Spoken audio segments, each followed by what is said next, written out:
Dominicans at home and abroad on our agriculture, our economy, our foreign relations, our justice system, our governance, our international competitiveness, our education, our world class festivals and entertainment, sports, politics, regional cooperation, and much more. Globally positioning Dominica within the Caribbean.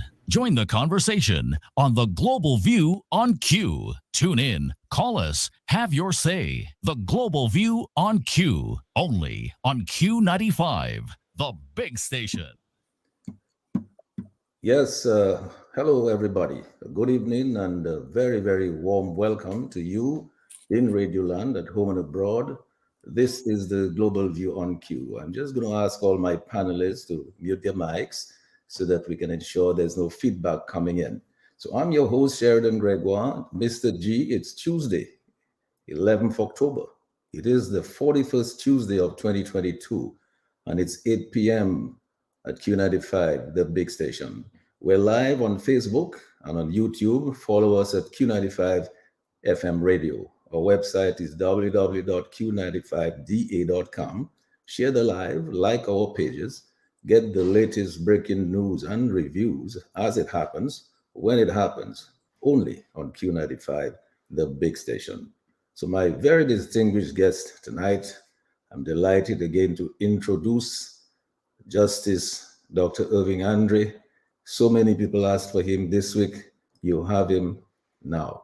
Son of the soil, astute entrepreneur and businessman Anderson Jolly, political scientist Dr. Dion George, and computer science master Dominica Freedom Party leader Mr. Bernardito. I never really got around to getting all of Bernard's credentials, but tonight he will tell us a little bit more about his background. We know he's doing some important things. And they need no introduction, really. They are all household names in Dominica and abroad. So tonight we're continuing to move towards reviving the spirit of graciousness, of love and peace and prosperity and unity among our Kalinago and Afro-Caribbean people. Our topic, and I'm broadening it a little bit tonight from last week: democracy, democratic leadership, governance, and natural resource wealth generation in Dominica. That is quite a mouthful, but we'll get to it. The resignation of Honorable Lennox Linton as leader of the United Workers' Party, Team Dominica, the main opposition party in Dominica, serves as a teaching moment in our democracy. And it has given us an ideal opportunity to reflect on what is the yardstick for measuring what constitutes good democratic leadership practice, good governance, and good economics. It also gives us a chance to look ahead and consider what a good, mature, and experienced opposition party can and should do with such a moment, to ensure that it gives itself, its supporters, its well-wishers, people who might have been pushed away from Dominica or sidelined, or because they did not identify with Linton, or those who distance themselves from the UWP for whatever reason. This may be a moment to get them back on board. It also provides an opportunity for those persons in Dominica, in the Dominica Freedom Party and other parties, to decide whether they would like to take the opportunity to collaborate to ensure a democratic change of administration. Some of this, I'm sure, is contingent upon the UWP choosing the right leader with the capacity to facilitate the whole notion of unification. I have taken a look at the results of the last several general elections in Dominica, and I've been persuaded that the opposition stands a little chance of winning the next general election without winning all of the seats on the east of Dominica, including Grand Fond and La Plaine and Castle Bruce, the Salve Kalinago constituency, Marigat Wesley. But you may have a different view, which I would love to hear from you tonight. This is what we're here for tonight, to get some views. If I was asked, I would therefore suggest that the next leader should ideally be someone who possessed some of these qualification skills, among other things. One, be perceived by the electorate to be able to galvanize financial support for a successful UWP Team Dominica campaign from people and organizations at home and abroad. Be able to command the respect and support of the candidates, the delegates, and voters in the East, in the Marigat Wesley area, and so on. Be able to attract and bring back all of the persons who had distanced themselves from the party or were pushed out of Dominica. To be perceived to have the capacity and wherewithal to come up with a workable, practical plan and strategy to take Dominica from the verge of crisis where it is now perched and bring it back to social, cultural, and economic recovery. Someone who is widely perceived to have that kind of ability and maybe some track record of performance and getting results. It'd probably be helpful if that person had good people skills in retail politics and already had some local, regional, and international presence in order to be able to hit the ground running. So the question is, which Dominican at home and abroad could best fit such a profile? Well, your guess is as good as mine. Call in, tell us whom you think. You may have your own criteria. You tell us. Meantime, I wish to encourage Dominicans to be mindful that when a good political leader resigns and facilitates a seamless transition to a new leader, it is a mark of civic virtue and wise democratic ethics. Lennox Linton has so far met that standard, and we all expect that he will maintain it. Honorable Linton resigned from his party effective 30th September 2022. Others must now step up and answer the call to duty. Linton deserves a very warm salute for the meritorious service he rendered to the cause of Dominica's democracy. I anticipate that he will step up and help to unify the party under its new political leader, whoever is so elected by its delegates, to ensure that wise heads prevail and provide a united front for all democracy-loving Dominicans and to avoid any cancer that may form on the land. Tonight, we'll take a more in-depth look at the current state of Dominica's leadership, what it can truly become with good governance and sound management of its natural and human resources, with work, wages, and wealth for every Dominican at the core of proper people-centered planning. Meantime, here are some talking points which I hope and I'm sure that my illustrious guests will expound upon tonight and immerse themselves in. So Justice Dr. Irving, as I said, our student entrepreneurial and businessman Anderson Jolly, political scientist Dr. Dion George, computer science master and Dominica Freedom Party leader, Mr. Bernardito. I'm sure they will all help us unravel some of the answers to these major issues and find solutions for the way forward for Dominica. They will discuss, as we always do, the good, the bad, the ugly, and the dangerous. No anger, no malice, no personal attacks, no vilification, no divisiveness, just simply bringing back civility, a caring society, and progressive governance. And of course, recognizing the imperative for the true resilience and sustainability of our Kalinago and Afro-Caribbean brothers and sisters. That's essential. So your voices at home and abroad always take priority. Call in. Tell us what you think of the current state of Dominica's democracy, leadership, and governance, the way it was, the way it is now, and what it can become with good governance and management, good management of its natural human resources. Tonight, we have another special number, which I'm going to give you now, but DJ Shan will give it to you a little later. We're going to test it to see if it works. We have a number 767-235-3095. That number is a WhatsApp number with a very, very kind compliments of flow. So wherever you are, if you're using WhatsApp, take down this number 1767-235-3095 with the very kind compliments of Flo Dominica. You can try that number tonight. Let's see if we're able to get it to work. We have not used it before. So as I said earlier, we want to do all of this with work, wages, and wealth for Dominicans at the core of long-term planning and prioritized in national annual budgets. This is significant. We look at that. Linton's resignation has also presented us with a timely opportunity to examine the standard of living, the quality of life of ordinary men, women, and the elderly in Dominica, children as well, and the level of poverty, abuse, and mendicancy that may exist in Dominica at present. So stay with us tonight in this space for another great debate. Be sure to get the answers to your questions, be part of the solution. Wherever you are in Dominica, in the region, and globally, please join this conversation on the Global View on Q and have your say as you do every Tuesday with me, Mr. G, only on Q95, the big station. So as usual, as we get going, I want to just say a huge shout, of course, hugs, much love, appreciation, a big thank you to our healthcare providers and frontline workers doing their best to keep us safe, often working, as we always say, and acknowledge under difficult conditions. So please follow the correct advice, guidelines, and protocols. Be safe.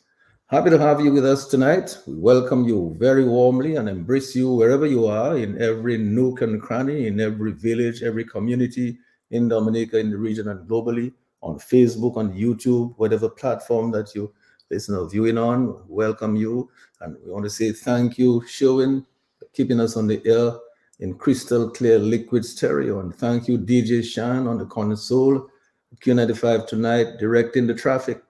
He will direct your calls to us a little later. We also take a moment to remember the indefatigable Lambert Lambie Charles and extend well wishes to him for a speedy and full recovery. Tonight, the people's voice is parity. We'll take your calls. So let's get started.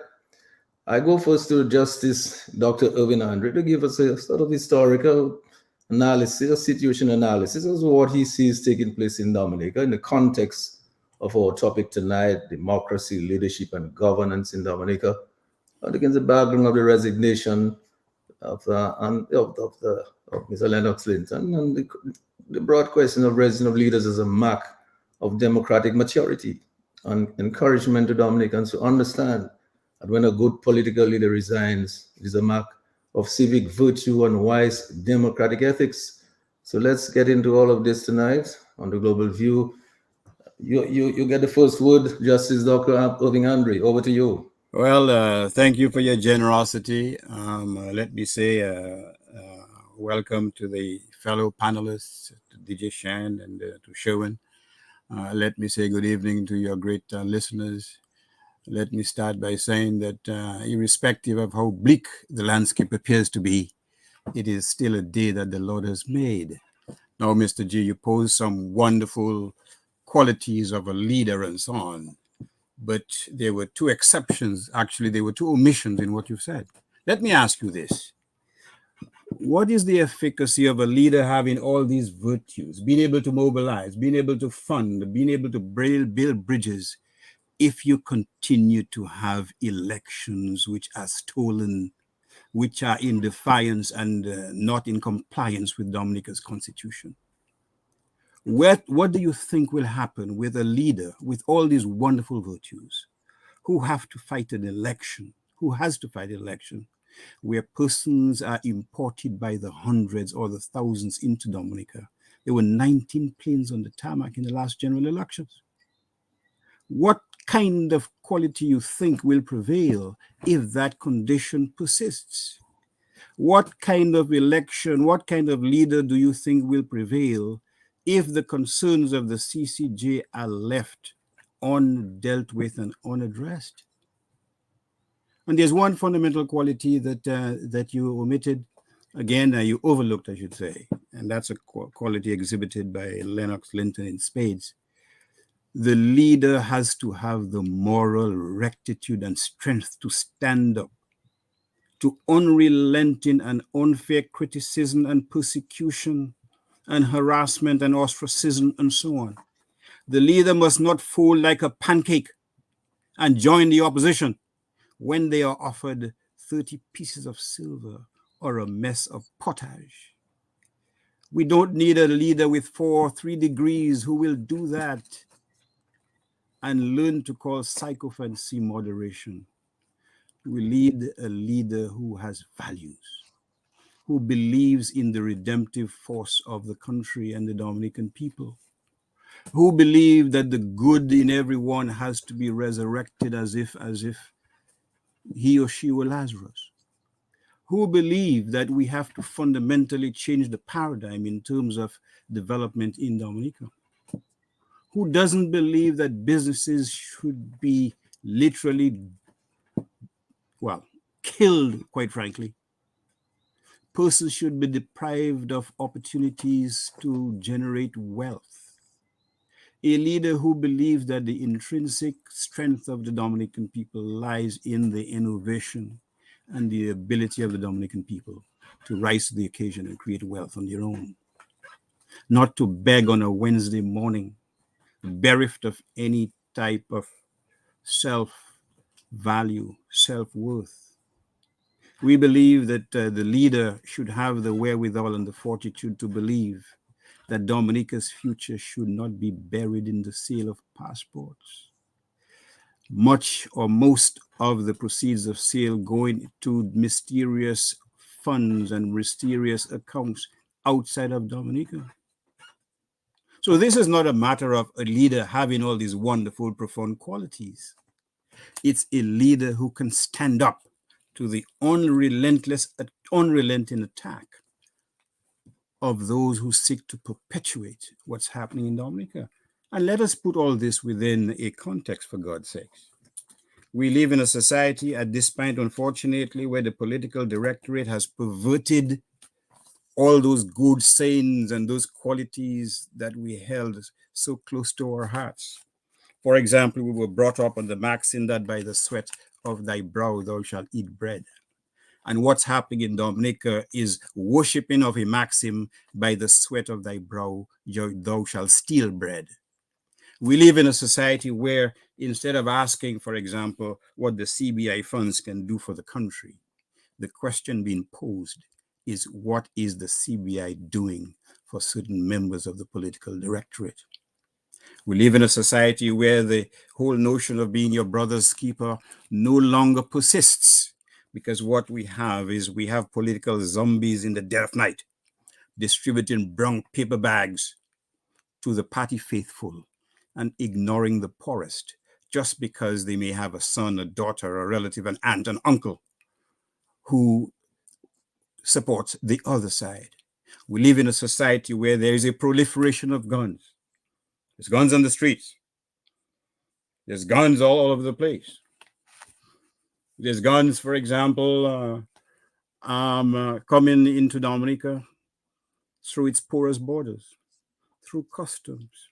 Persons are discharging guns on the streets and even taking videos and posting these videos on social media. And yet the police do nothing. Guns in the back pockets of parliamentarians.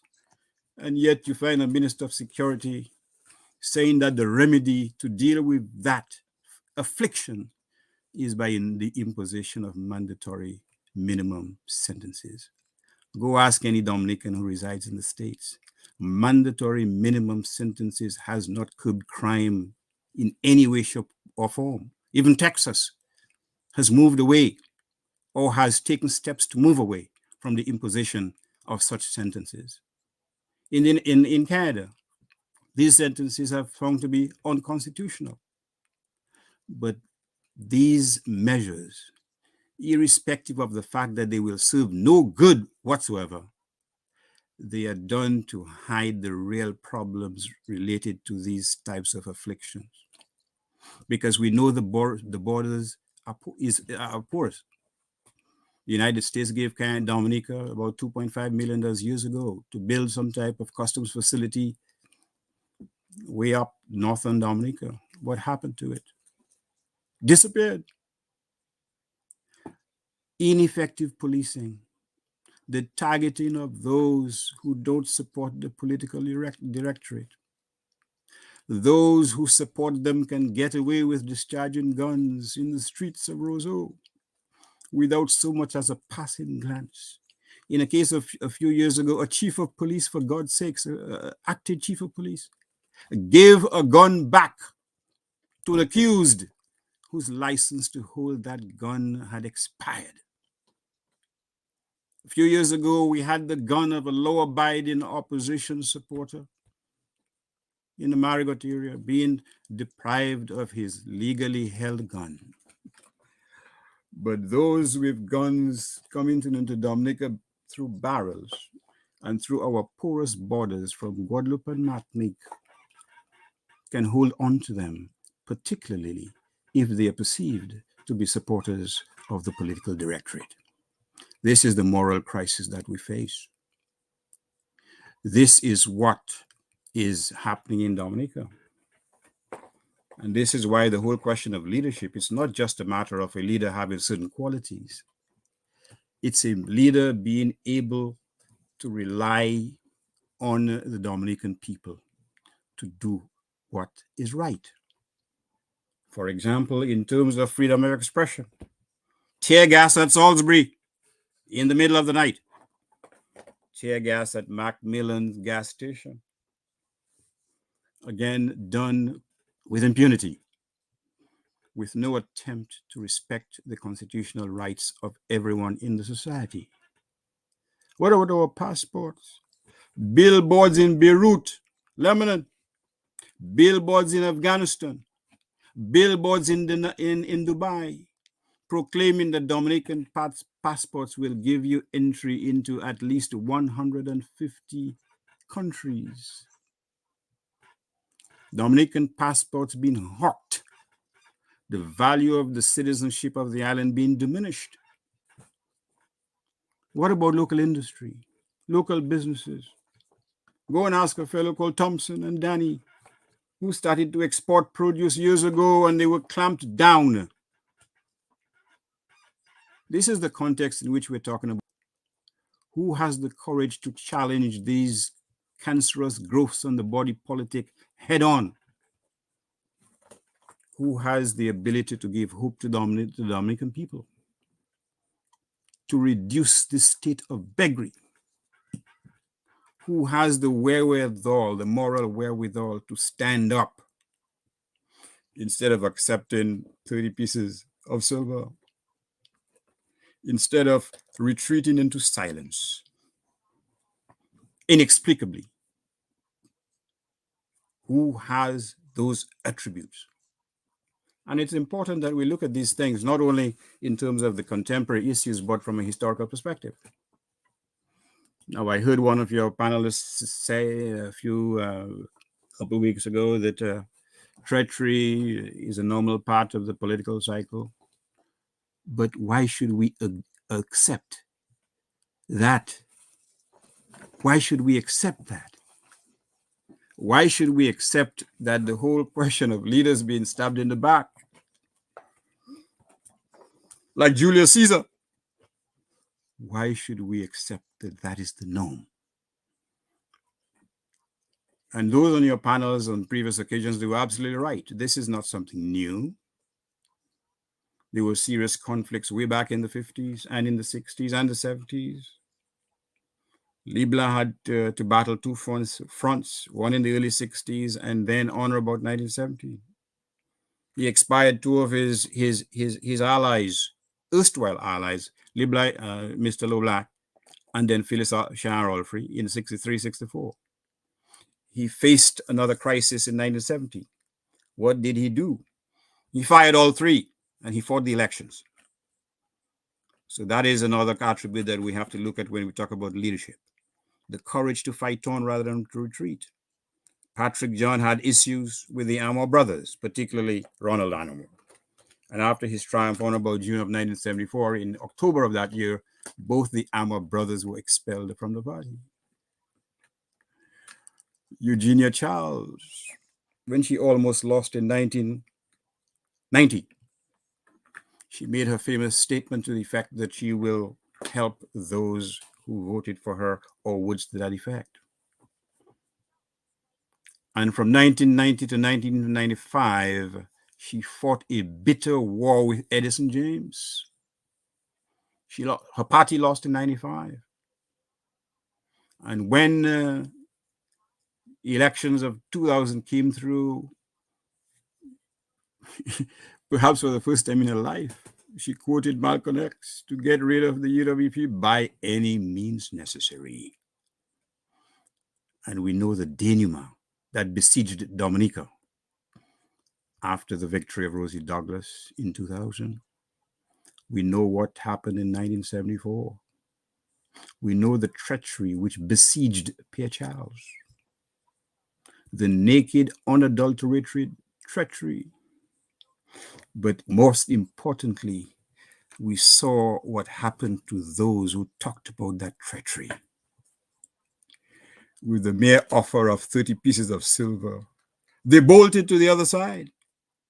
Some of the UWP supporters left the UWP on the very same night of the DLP's victory. On the very same day of the victory, a member of the Douglas family found himself in Castle Bruce, seeking ultimately successfully to get the Castle Bruce representative to come to us. And you should ask Mr. G, is it true that you were paid $150,000? Is it true you were given a free trip to Libya? Is it true you were given a free trip to Guadeloupe to seek medical attention for your ailing mother? The lack of consistency, the lack of conviction, all these are integral to the malaise that besiege Dominica as we speak today. And so, yes, it is a reflection of Lennox Lintes's leadership that he resigned. But will the subsequent leader show the backbone, the moral backbone that he showed under unrelenting attack? And it's interesting to see some of those who attacked so viciously are now singing his praises.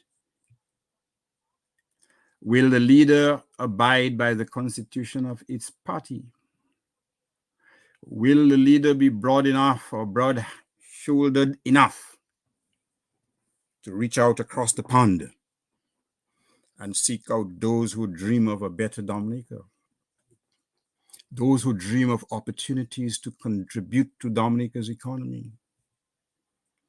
Those who have a broad-minded approach to the whole question of development, not by persistent and incessant taxing, but by strategically reducing taxes to enable businesses and business-minded persons to thrive, not by giving opportunities or bonuses to foreigners who've never set foot in Dominica, whether it's 30 pieces of silver or $30 million in bonuses, but by giving the homegrown product an opportunity to be able to say, I can provide for my children.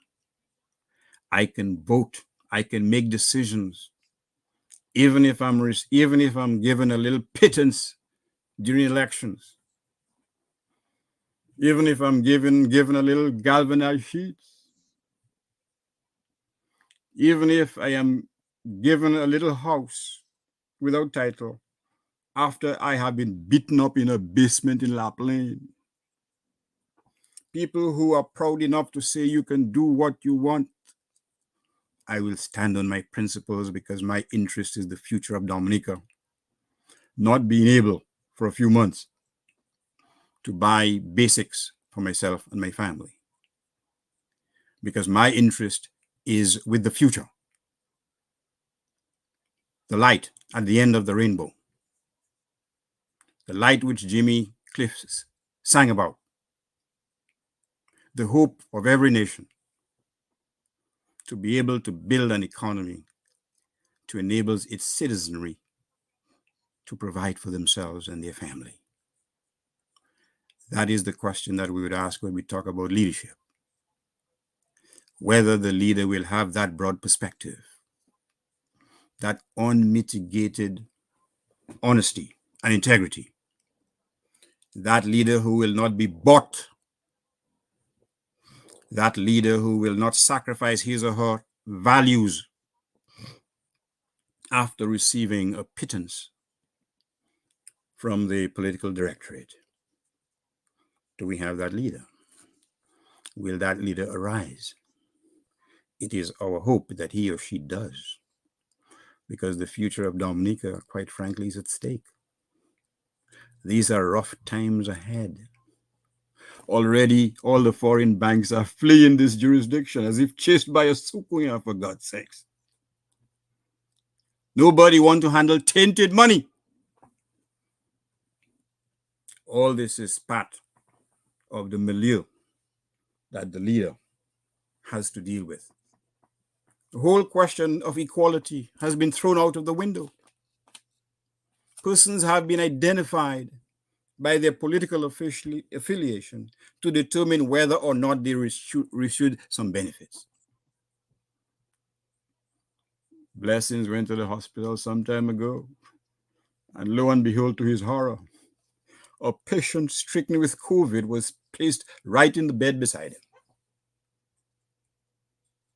Danny was engaged in peaceful protest up in Mount Daniel, and he was literally held by the state security. Persons were involved in lawful process outside the radio station, and guess what? Right in the video, they were literally manhandled and assaulted. Extrajudicial killings. As I said, guns. We have measures designed not to deal with those issues, but to strengthen the political hold on the electorate. This is what the leader, whoever he or she will be, has to contend with. To sensitize the diaspora, and I know in some quarters, diaspora is a bad name. To sensitize the diaspora about the urgency of now, the need for a concerted approach to right that ship of state, to rescue the island from the abyss of despair, from the abyss of ill reputation. When you have leaders in some of the regional islands being questioned about some of our own folk, you know you have a problem. When you have some members of the political directorate being afraid to travel to certain countries, you know you have a problem. When you have ministers giving glowing speeches about the abuse of children, and they just happen to know a relative who is soliciting a 14-year-old for oral sex, you know you have a problem. Our leader has to be broad-minded, has to be charismatic, has to be empathetic, has to be forthright, has to be determined, and has to have the courage to take stands which basically proclaim, we will seek to change this sorry state of affairs. We will seek to run away, if I may borrow a phrase from Shakespeare, from the sweat of an enseamed bed. Steeped in corruption, honeying and making love in a nasty sty. We, if we have to rely on certain conscientious priests in the church, pastors, Jack, Jill, Rodney, Matthew, and others, who should disdain or who should reject the attraction and enticements of air-conditioned SUVs duty-free into Dominica, and who should reject the enticements of asking its impoverished congregation for $50,000 to celebrate their 50th birthdays, to serve in their flock, and to play in their rightful role in the resurrection of Dominica. Some of the televangelists, they typically rely on lines to the effect that this is a new day. This is the dawn of a new day. Let us break the cycle of dependency, break the cycle of corruption, break the cycle of manipulation, break the cycle of rejection, of oppression, of persecution, and let us at least afford the Dominican people an opportunity to witness the dawn of a new day. That is what we need. Well, Dr. Andre, they asked for you last week. We brought you this week. You've said quite a mouthful. Nobody's disappointed, I'm sure. Our listeners and our viewers, quite a number of viewers on Facebook and YouTube, sure they're elated that you're back this week. Happy with the words that you have given us. You've set this platform for us. I tried a little bit of thing in the opening remarks. I thought I had broadened the discussion, but you really put it in true perspective for us. You've given us a real platform to develop and expound. And I really want to go now to Mr. Andy Jolly. Andy Jolly is a gentleman he's going to tell us a little bit about himself when he comes on. He's quite a diverse background, very experienced, very knowledgeable, but most of all, he has a good sense of the big picture. You can look at Dominica from the eyes of the world, or you can look at the world through the eyes of Dominica. He will, That's true. Thanks for the welcome. yes, Andy, you go right ahead. I appreciate being on the panel tonight. We have a lot of distinguished gentlemen here tonight, and I I look at Dominica. I'm from Dominica originally. I was born here. Believe it or not, at the Princess Margaret Hospital. When they called it the Princess Margaret Hospital, it's called the Dominica China Friendship Hospital now. Um, Originally, my parents from St. Joseph and my mom's from Newtown. And give a shout out to all those people out there, especially my people down in Calabishi, Portsmouth, and those surrounding areas. Um, but I'll tell you, I get a chance. I get a very rare chance, and it affords me an opportunity. I was raised in a decent household, good family values. In fact, they punished us if we didn't go to church on Sunday. And but one of the things that we focused on very highly in the family was education. Um, Believe it or not, I don't want to let you all think that I'm the best child that my parents have. My parents have five children altogether, and I'm not the smartest of all of them. I think everybody has some MD or some other initial at the back of their name. So I have BS at the back of my name. So which is the lowest degree that we have in our family, believe it or not. So everybody else is a doctor, a PhD, and has lots of other credentials. I am a pharmacist by nature. I got a very good opportunity to go ahead and study abroad. I came back to Dominica and to work with my parents, and found out that it's very hard when you study overseas and you learn things to come back to your island and to see that none of what you studied can be implemented or even sometimes used, or there's not even a spot for you sometimes because whatever you studied maybe it doesn't exist in Dominica as yet. So I had to leave in 2000, and I worked for a corporation, pharmacy corporation, and after about 8 years of working for that, I left them and chartered my own business and started off there. And today I manage about 17 companies.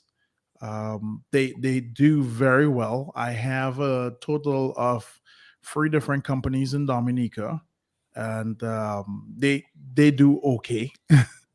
I'm also big in real estate, which is where I made probably most of my money, in real estate holdings.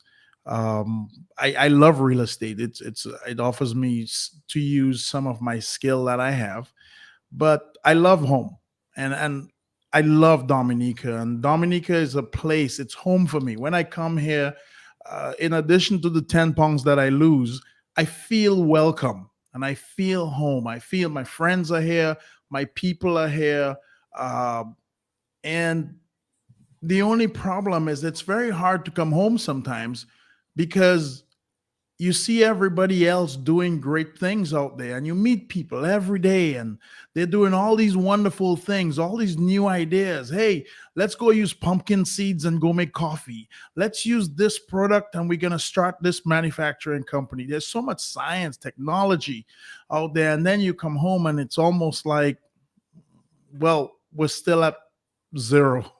And not only sometimes are we at zero, we're progressing backwards sometimes and making poor decisions. We're behind the curve. And, we still have a mask mandate in Dominica. And I don't understand. There's a few other places that do, but there's no reason to have a mask mandate in Dominica still. I mean, it's almost like we're the last to follow through.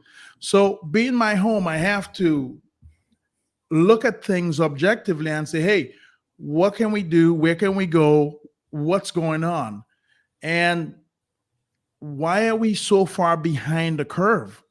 I mean, it's almost like nobody's reading the news. Nobody's, taking up the newspaper. Nobody's seen anything that's going on beyond our borders. And we're just not keeping pace. So I'm very vocal about that. When I see, I wouldn't say imperfections, but when I see people are such a gifted people, such a gifted country that's produced so many good people, and it's almost like we're not living up to our expectation. We're not going ahead and living our best life and really fulfilling what we're supposed to do.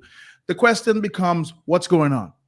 And a lot of people say it's politics. Some people say it's this. Some people say that. So we just had a leader resign, which is, I'm glad he resigned, because that guy tried really hard and he's been in there. He's been punching away at the bag and, he wasn't getting very many good results.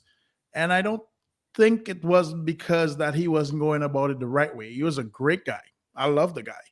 I love all of them. The problem is that we need to put our people ahead and see what we can develop for our people. So today we have some good minds here on the table, and we have a lot of people listening, and we have to figure out, how can we use our natural resources and monetize them? How can we develop the services that we have? We have resources, whether it be water. We have one of the best education systems around in the Caribbean. We have other natural resources. We have the beaches, we have water, we have the salt water, we have the sulfur springs, we have all these different things. We have rum factories. We have to see how we can monetize these things. Well, in order to do that, what we're going to need is good leadership. We're going to need somebody that has a good hold on things. Somebody that can take a business from 0 and get it to 100. And really and truly, I think we need to stop looking at Dominica as a country. We just need to look at Dominica as a small corporation. How do we run this thing very well? Make sure everybody's employed, everybody's getting paid, the folks are doing excellent. The balance sheet, the P&L statement, which is a profit and loss statement, looks black, and everybody is doing good. And I think we can do it. I don't think it's going to take a lot to do it. If we get all the numbers together and we can get somebody to make sure we put things in the right places. I'm going to tell you, one of the things that we have in Dominica is we have, I don't know if anybody ever played with these little toys when we were a kid, but we have square pegs in wrong holes. We have people who probably may not be qualified or don't know what they're doing, but they supposedly have a job. And we have people who probably don't know what they're doing and they still have a job. So we need to make sure that everybody understands what it's going to take to get this country back on board. And I hate to tell it to a lot of people here, but we don't have a lot of time. Things are moving so fast in the outside world right now that if we even waste time on this, we're going to end up in trouble. We're going to end up in some significant financial trouble very, very soon if we do not do something quick.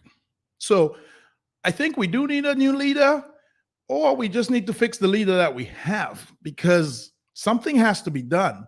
Either which way, I think we all come from the same place.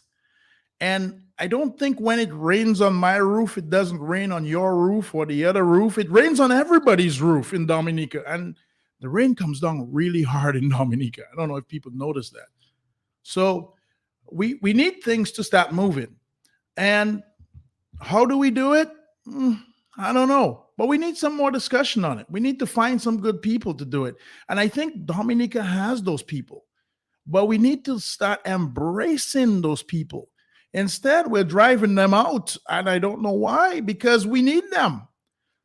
How are we going to get this rock back on the map? How are we going to get progress moving again? How are we going to get production moving again? I don't know. I mean, I think the answers might even be on YouTube. If we sit down, we listen to them, we understand them, we get the right people in the right jobs doing the right things, we get the right contract signed with the right people.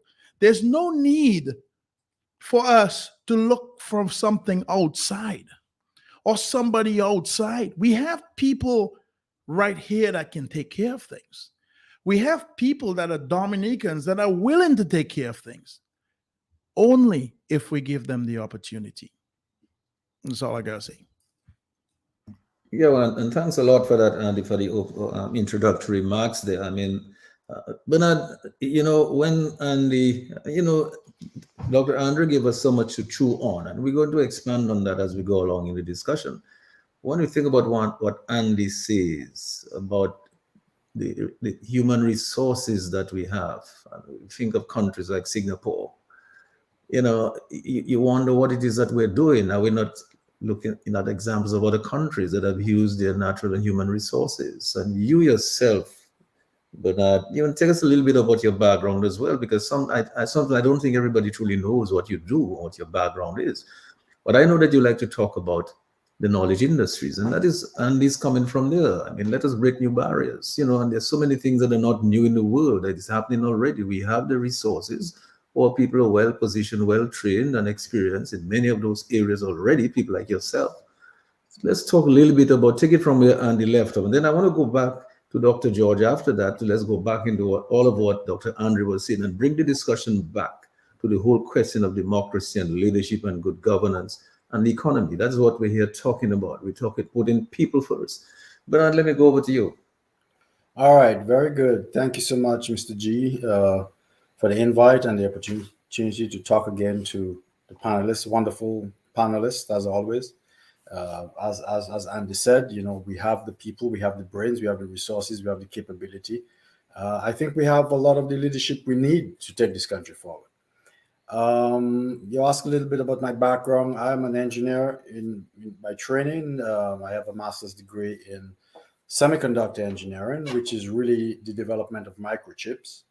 And I have been working for the past over 15 years in that industry, developing devices for the smart world, right? Artificial intelligence, microchips, a lot of the chips in the smartphones and smart appliances is my company is part of that agenda. So that's my background is engineering. I attended St. Mary's Academy and moved after a sixth form college to the States to study chemistry, chemical engineering, eventually migrating over to electrical engineering and specializing in the semiconductor field, because right around the 2000s, that was when the ICT age was just coming into its own and the demand was high and the compensation was really attractive. And so I decided to move into that field. And it was the right move. Getting on the ground floor of the digital age was the right place to be. It's led to very wonderful experiences and trainings. And what Andy said, and as you said, I have a true interest in developing, and I think what we need to capitalize on is the capacities, the intelligence, the creativity, the innovation of the Dominican people. As Andy said, we have a very good education system. We don't teach the right things. We have to fix the curriculum. But as far as our educational culture goes, we have people who are interested in learning. We have people who learn well. We have intelligent people who can get the job done. We do that all over the world. They're capable Dominicans in many fields, running many things all over the world. We can certainly do it. So we have the human capital we need, but we also have to recognize, and some of the things that Andy was alluding to, that the world has changed. The world now is a knowledge economy. If we want to play in this playing field, given the small population that we have to serve the global economy. And what does the global economy need now? It needs data analysts. It needs cloud computing services. It needs cybersecurity people. It needs simulation. It needs those sort of things. Now, we don't have to take this as these fancy things out of the reach of our people. That's part of the problem. We have to believe that we can play in those fields, because those fields are certainly approachable fields that we can train our people to get into. It's about the vision. It's about the understanding of the fields. We need leadership that actually understands these things. As a developing country, we need leaders who are actually capable, business people, technical people, people who can actually get into the nitty-gritty of it, build teams, and facilitate institutions that can execute and deliver that.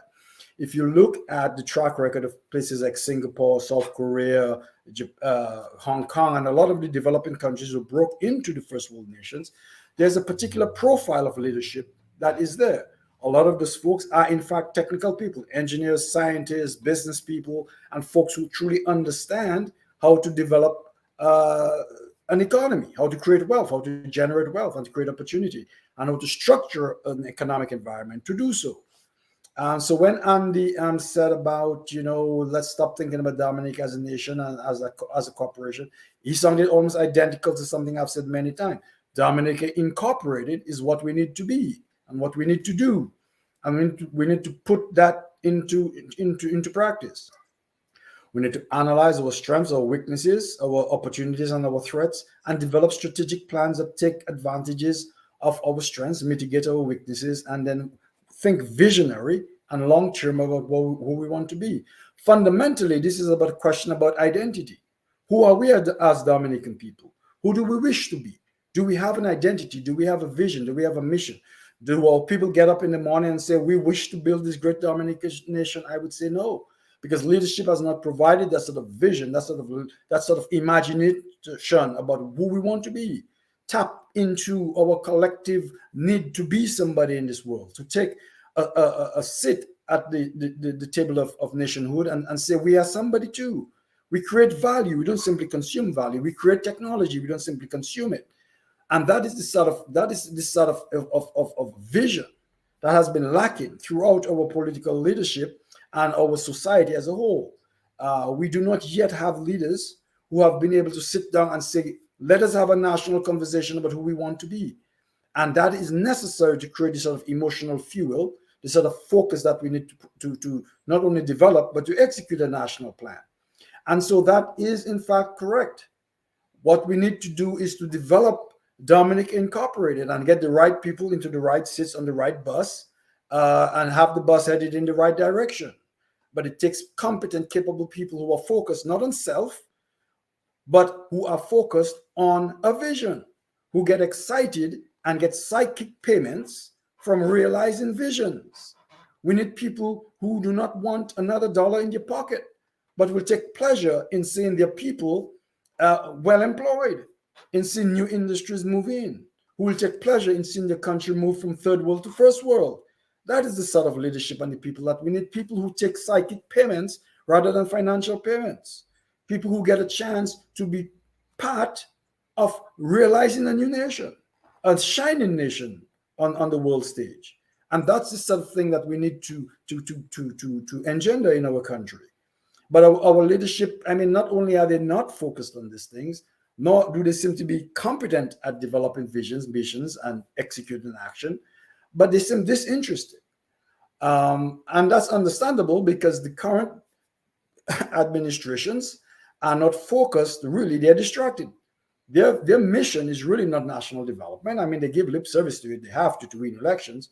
But it seems from all allegations that their focus is on self-betterment, self-advancement. And so once you have a misaligned incentives, then you're not going to deliver in any significant way on this vision, this dream, this mission that we should be about. But there are tons of Dominicans who have this vision, who has this dream, who still has this emotional fire about who we could be. We are out there. We want to do it. We are returning to Dominica to do it. And there are many in the diaspora who wish to plug into a network to do it. Dominica does not have to be simply bounded by our shores. We should be a seamless nation, a global seamless nation, a new vision of what a nation can be, a transcontinental nation, but a nation nonetheless, with our headquarters here in Dominica in the tropical island. And so that's the kind of leadership and visionary ideas we need to engender, and we need to get people to rally around. But it takes a special kind of leadership and a special set of organization to make that happen. One of the things that we do in Dominica that's been problematic is we always search for the big L leader. We always search for Moses. We always search for the guy who could hit it out of the park. He's got it all. we are, and I believe honestly that this is a part of our post-colonial, post-slavery heritage, that we seek Moses, we seek the Messiah, and we expect the Messiah to deliver. But that is really not the sort of leadership ideas that are going to take us to the next level, especially in the sort of era where we're talking about knowledge economies and flat teams and motivated teams. People need to be self-motivated. People need to be part of the discussion, part of the decision making. So what we need are leaders that can build teams, leaders that can build dedicated, competent people, identify talent, develop talent, and allow these talents to bring their own ideas to fruition, to contribute to the greater good, to keep the eye on the prize, and to have faith and confidence that these people are aligned with the greater good and empowered to themselves get their own light shown on them for their own contributions. Not to be diminished because you are so insecure as a leader that you have to be the best and always at everything, and you have to be the celebrated Messiah. That sort of mentality has actually held us back. And we need to move away from this. We need small L leaders, not the big L leaders. We need leadership with a small L. A small L leader builds teams, acknowledges his faults, his weaknesses, acknowledges where he needs help, but he is a visionary person that can bring a team together. And that's where we need to evolve our political culture, our concepts of leadership, and our concepts of what it is that's going to take Dominica forward. And so that's the national conversation. I think the resignation of Mr. Linton opens a crack in the window to have a national dialogue about what sort of leadership works in our island, what sort of political culture is necessary to take us forward. And that's the real underlying conversation that drives a lot of the dynamics as we get into it tonight.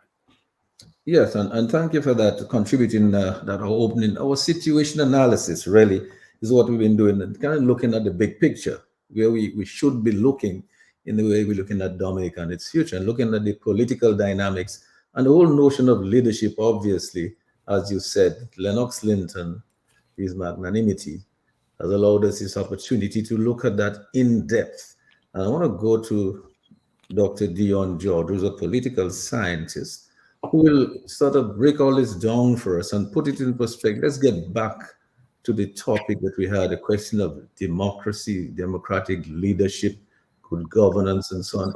Put that in some perspective so that we can go back afterwards and really begin to discuss in detail what do we do from here. I put the question earlier, Dion. I said, and we will ask our audience when they get a chance to call in the next 15 minutes or so. We might open the lines for a few minutes, let them make some calls. Let them tell us, after all we've said about leadership and so on, who do they think might best foot that bill? There's so many people out there.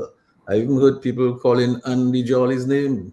You see, Andy Jolly for this and Andy Jolly for that. No. Yeah. But I did want to correct Bernard before you go across to Dion, though. Bernard, I'm going to tell you my experience of people on the bus. I would like them to get paid, and I would like them to get paid well. But here's the thing. They have to earn their wages. We can't have people getting paid for nothing. We can't have people that are on the bus that are doing nothing. So I know you want people with good deeds, good wishes, and their contribution and all that. That's good. But when you want people to do good work for you, you have to understand we have to compensate them well too. But I think we have a lot of people being compensated well, but we're not seeing the good. That's the problem we have right now. Yeah, I mean, I'm with you, Andy. I mean, I'm not at all suggesting that professionals who maybe live in very lucrative positions should not be rewarded as they deliver results. That's the other thing in Dominica. People have to be held accountable to delivering results. We have to have metrics, right? We have to have tracking metrics where we say, these are the results, and track them, and are you delivering them? And then, of course, compensation and promotions and recognition comes as well. The point I was making with the psychic payment things is not at the expense of compensating people well. It's simply saying that's the additional criteria that has to be moving these people beyond a large paycheck.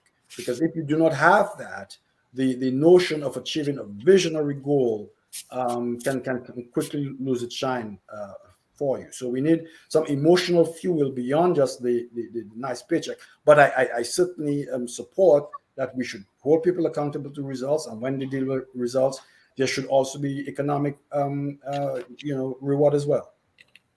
Thank you, Bernard. Dion, let's hear you now. I mean, I know you have a lot that you want to contribute, and then afterwards, I'm going to go back to Dr. Andre after we take a few calls, because as we go along, I think we're going to start zeroing on what the problem is, what we need to do with the opportunity that we have now, so we can come into this new era that Bernard and Andy and everybody's talking about, because we have to do something about it. We can't just wait and hope it will happen. We have to take steps and do things for it to happen. Dion, over to you.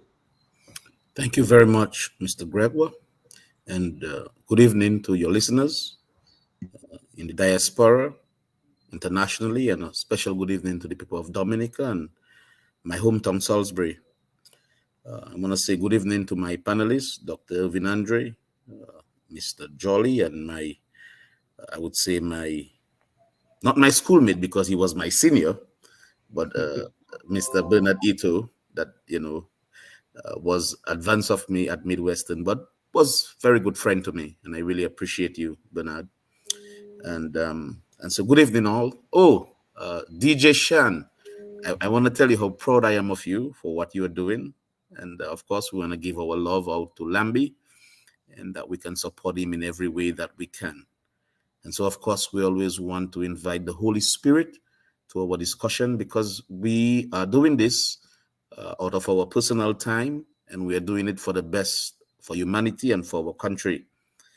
And so tonight, I just want to start with a scripture, which is from Micah chapter 6, verse 8, that says, "He has told you that humanity is good," and he, meaning God, said that humanity is good, and he said that we should practice justice, and we should love mercy, and we should walk humbly with our God.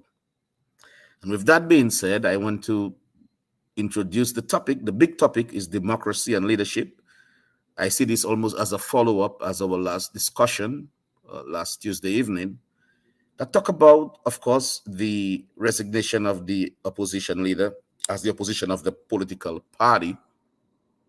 But tonight, I guess the questions that we'll put forth surrounds what sort of democracy do we want, and what sort of leadership that we are seeking. And in having an exploration of that topic, I thought it was important to discuss what is politics and what is power.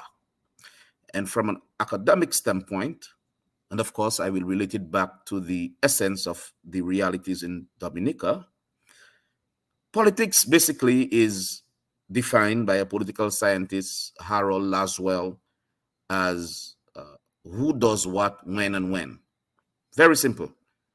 So in other words, he's saying there is someone with power that can do something, and they decide who gets it, when they get it, and how they get it. That's Harold Laswell. But the textbook definition for what is politics is that it's a process of making decisions that an institution or a person with power decides how resources are distributed, and the whole idea is to solve problems. And so what is power? Well, power, there is a very simple definition for what that is. It is that someone can let you act outside of your will. It's called the ABC definition of what is power.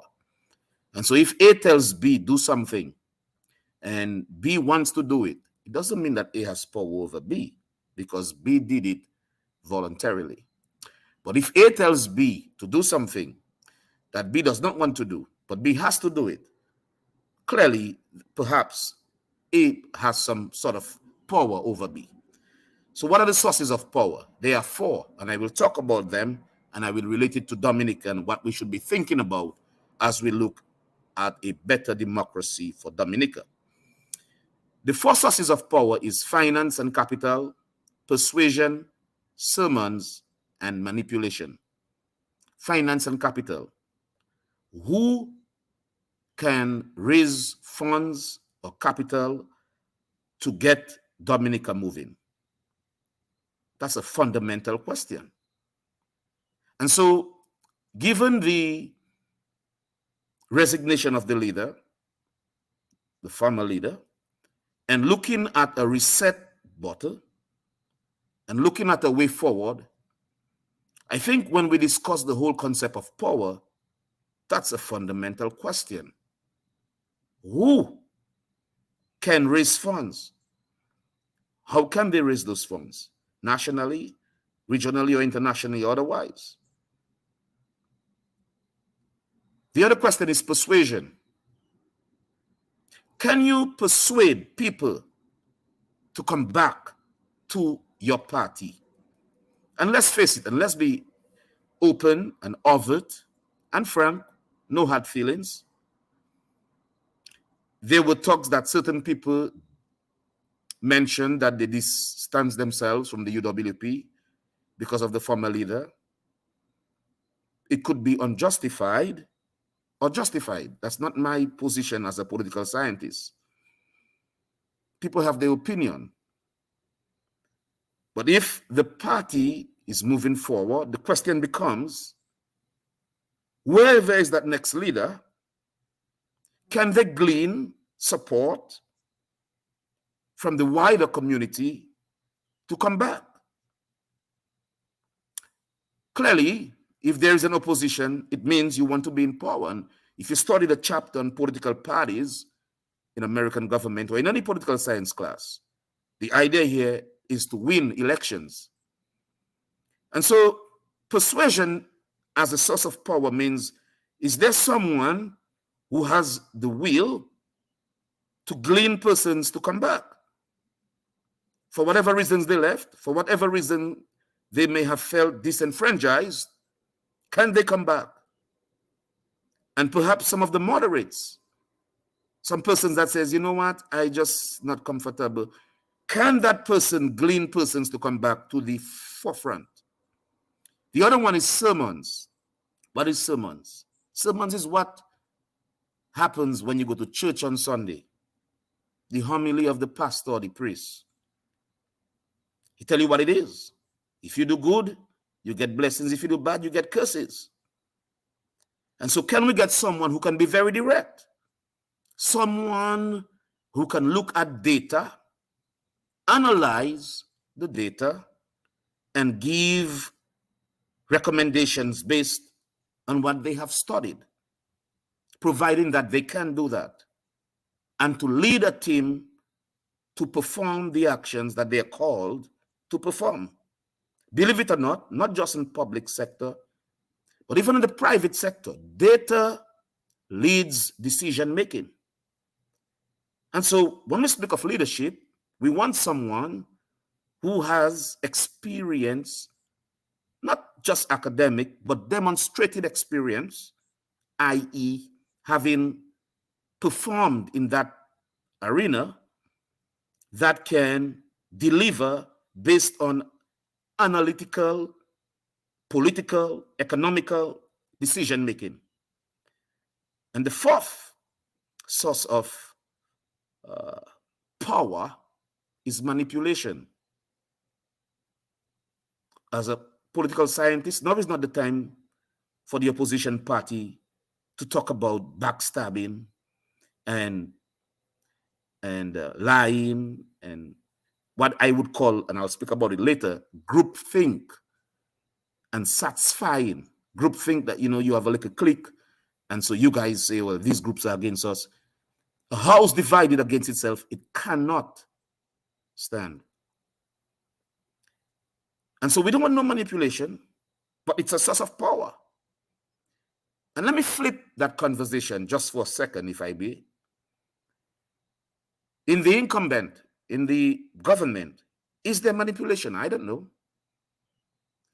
But if someone does not do what someone else likes, would they be fired? Would they be removed? And so do you have to go with what the El Supremo says? That in itself is, in fact, a source of power.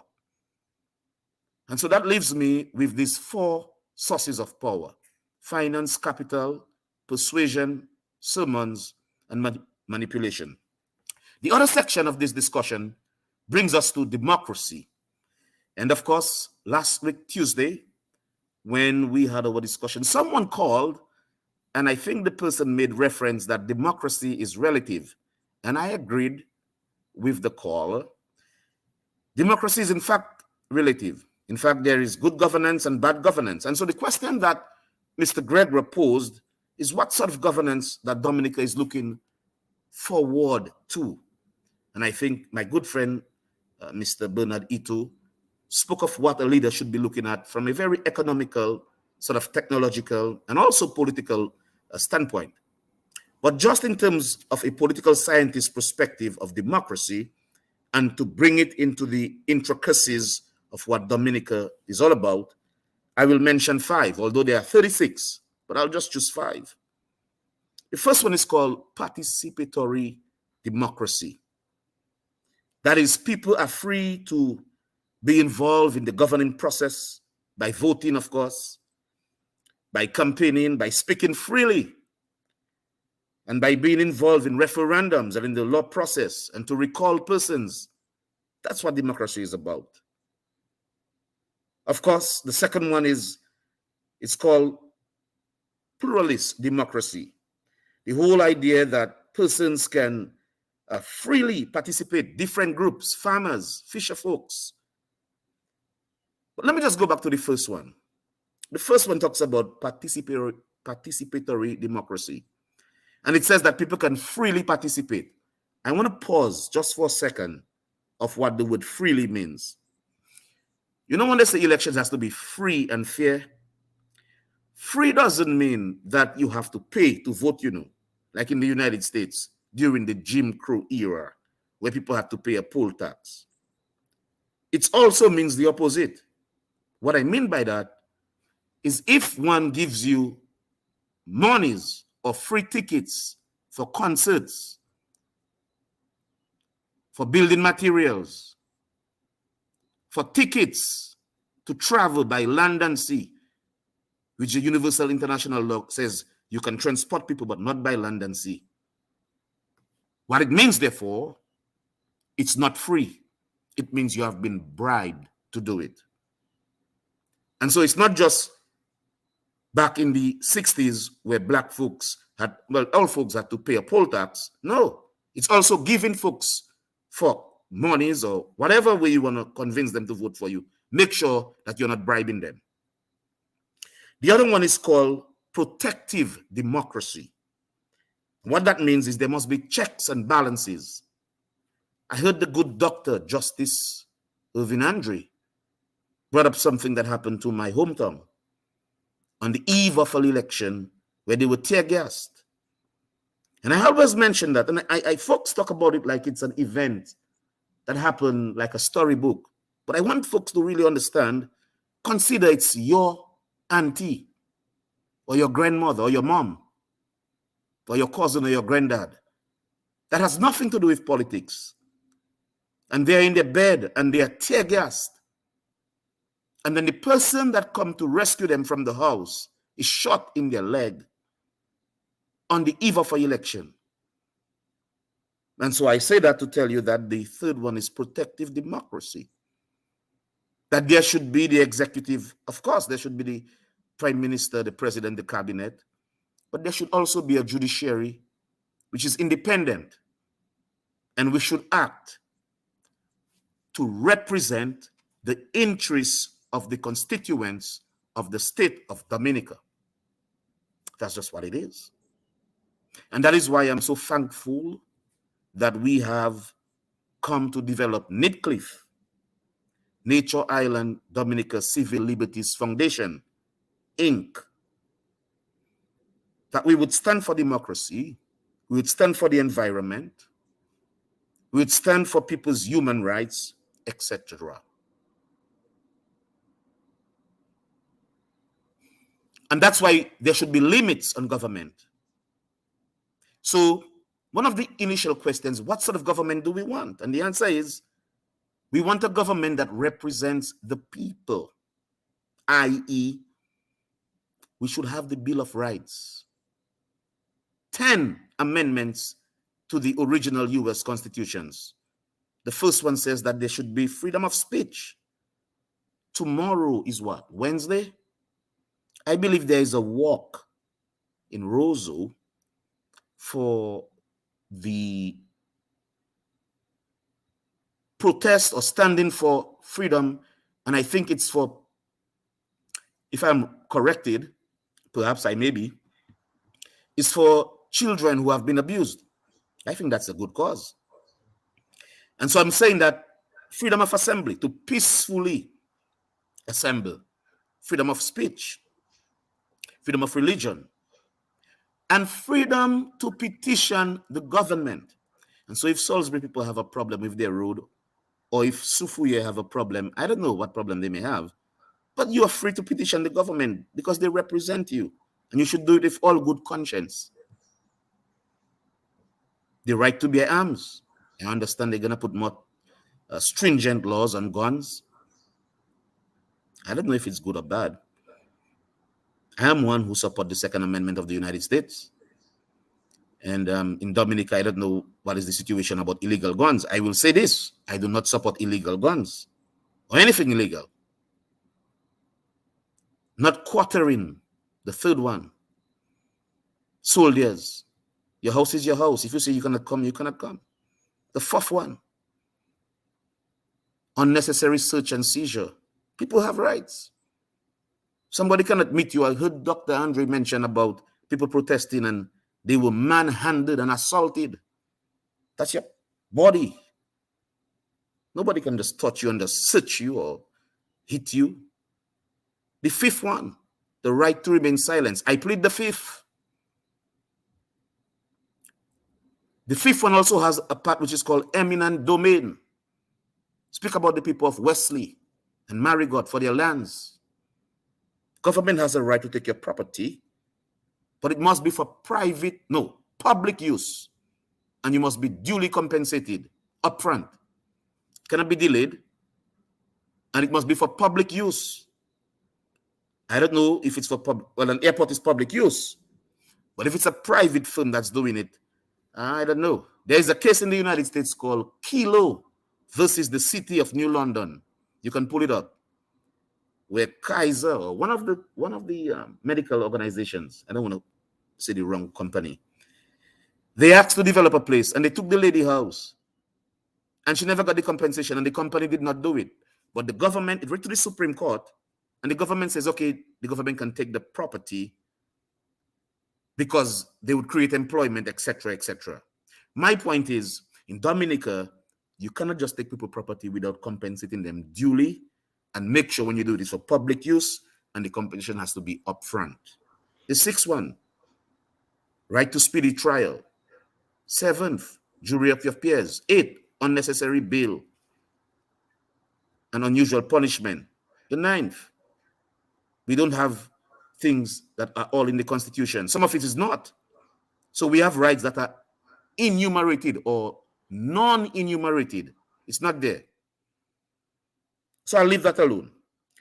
So as I come to the end, I would say that performance democracy, I think that's where Bernard was going, where he spoke of that a government has to create economic opportunities for people. It's called performance democracy.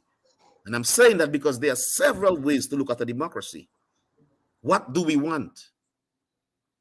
So, is the government providing your basic needs? Food, clothing, and shelter. Now, the government haven't got to give you food or clothing or shelter. But for those who are unable, are they providing the safe networks? And for those who are able to work on their own, for those who studied overseas and want to come back and contribute, is the environment conducive for that? To end my introductory statement, I would like to say one thing.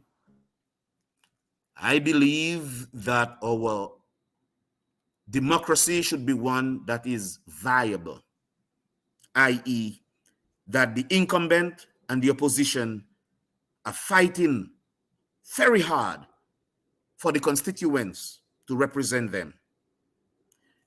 And so if it's a situation where there is one government in power for 2 decades, for 20 years. I don't know, that don't speak well to democracy, in my opinion, as a scientist. And so, how do you make the democracy more vibrant to strengthen opposition forces? When I say opposition forces, I'm not talking about the opposition UWP party. I'm talking about a collective spectrum of civic groups, non-governmental organizations, and I would say third parties, but I'm a little sensitive to use the word third parties because when people speak of coalition, political scientists say coalition don't always work, although I disagree, It works to get the result, but maybe it doesn't work to continue. But if the objective is to remove the incumbent, it works. But I don't talk about coalition. I want to talk about collaboration.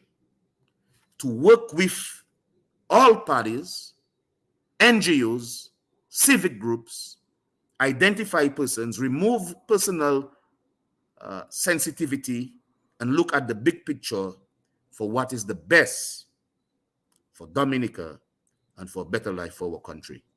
Thank you, Mr. Gregoire. Yes, and thanks a lot, Dr. Dion. We are going to look at what is the best as we go into the next segment. I wanted, before I do that, and I know that Dr. Andre will have a lot to contribute to all of that because there's so much has been said tonight, and we already know what is going on down there. So I want to go back to DJ Shan for one moment, though, just to ask him to give out the numbers and see if our callers would like to take the opportunity for the next couple of minutes and to make a few calls and maybe what they can do. If all that we've said, all the criteria we've laid off, all the ideas that we put forth, what do they think? What is their view? What is their own criteria for the whole question of leadership and taking the country forward? Who can best do that? Do they see anybody in Dominica, in the diaspora, not necessarily in a political party, anywhere, who could lead and take Dominica to where it ought to be, take it out of the situation that it is now? Look at the big picture that Bernard and Andy is talking about, to lead Dominica out of that.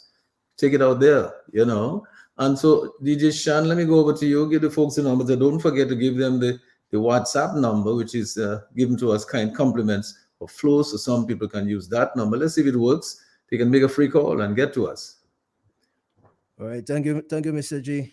The global view on Q. All right, so let's start up with the WhatsApp number first. The WhatsApp number is 235-3095. So if you want to send a WhatsApp message, you could go right ahead and send it via that number, 235-3095. All right, so the numbers to call are 449-3095, 449-3096, 449-3097, 616-4257, and if you're calling from overseas, 305-432-9624. Well, if you're waiting for the calls, while you're waiting for the calls, DJ Shan, I will just go over to Dr. Andre, and then as soon as your calls start coming, just make me a sign and just interrupt me. Put up your hand and I will stop. So the lines... Go right ahead. The lines are already going. Go ahead. Q95, hello, good night. Hello. Hello, good evening. Evening. Okay. I had the opportunity to listen to all these very good speakers, and the description you gave of what is a good leader, fortunately or unfortunately, that leader you describe in there, especially based on what Dr. Andre said, that leader is Lennox Linton. The other thing I want to say is that with all this hearsay about who migrating from the party because of who the current leader was, what I want to say is that if a leader can move his votes, increase it by 10%, from 12,000 to 17,000 votes, how can you say that people are deviating from the party You have to use facts to show me that the people are deviating and not being attracted to the party. It's not just based on what people saying. There are figures to prove that, and the evidence is that Mr. Linton has attracted many people to the United Workers' Party. The opponent, however, while the vote for the United Workers' Party grew by 5,000 in the first reign of Mr. Linton, the opponent only grew by 1,000 votes.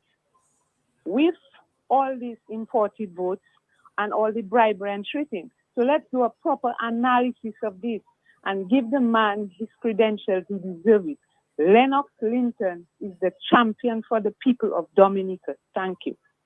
Thank you very much. We respect your views, my dear. I'm sure the people may have views that are similar or different from yours. But thank you for your views.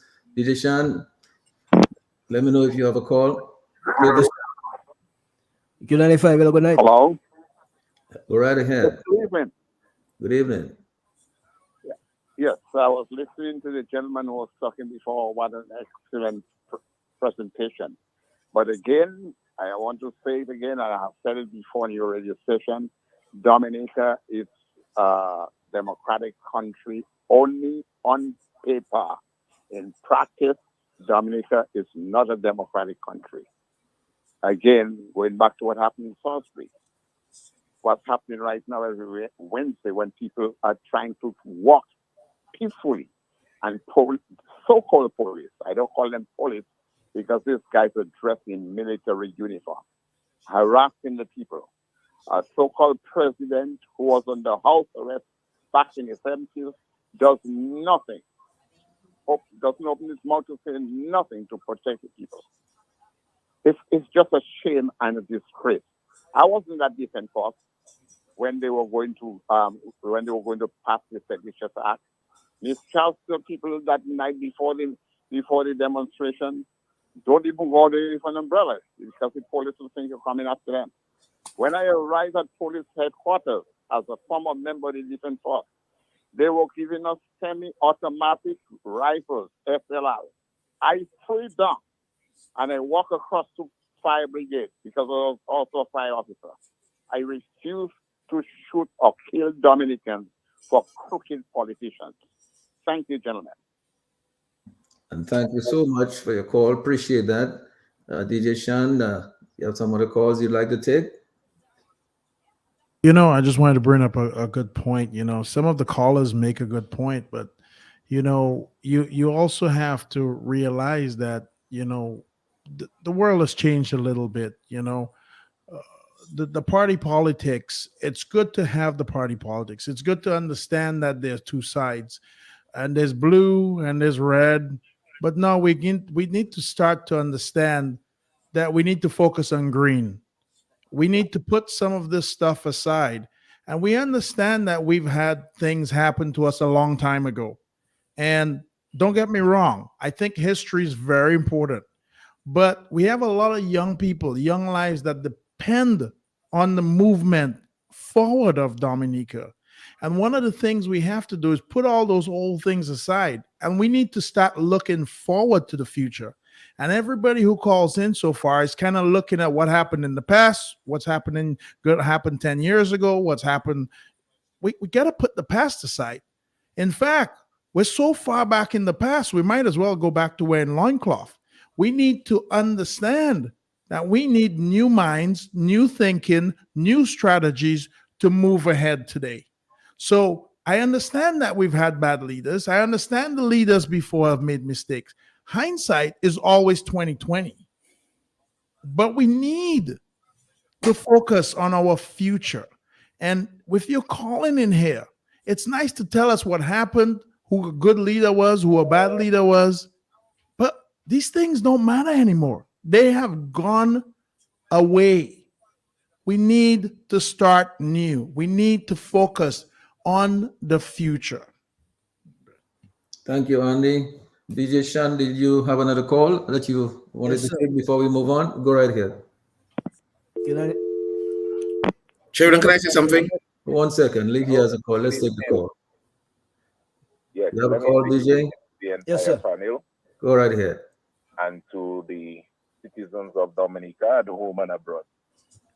Interestingly, very interesting program. And my name is Earl Bruno, and I really want to contribute to the discourse. Excellent discussion.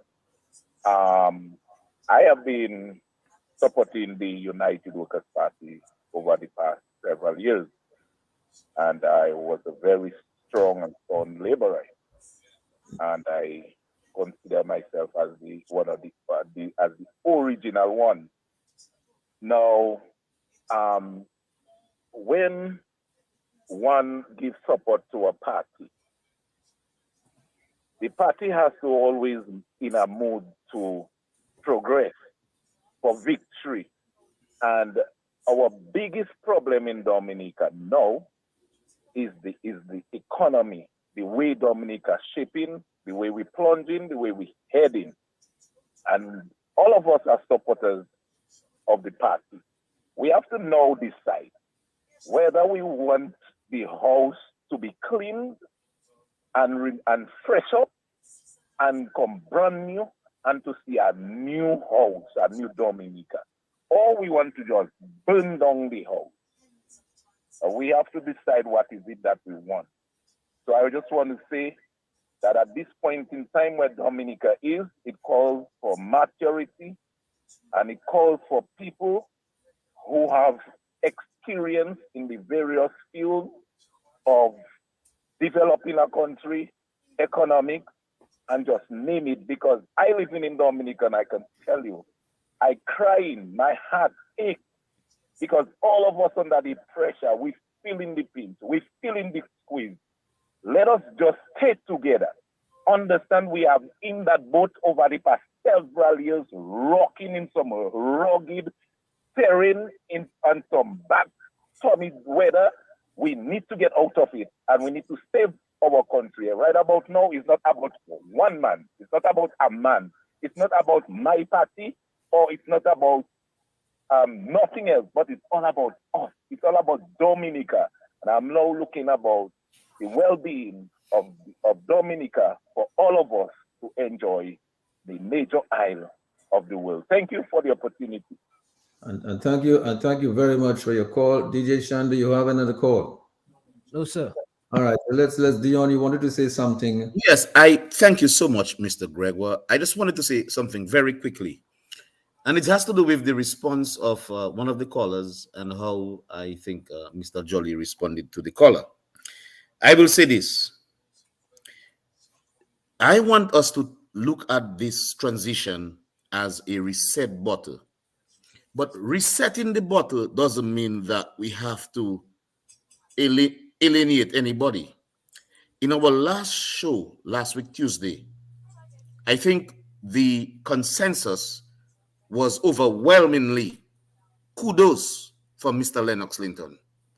And so when the caller calls and says that the person that Dr. Andre described is the epiphany of who Lennox is, I think they might be right.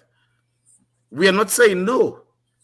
What I think the gentleman is saying, which I think what I'm saying, what I tell my students, politics is not an individual.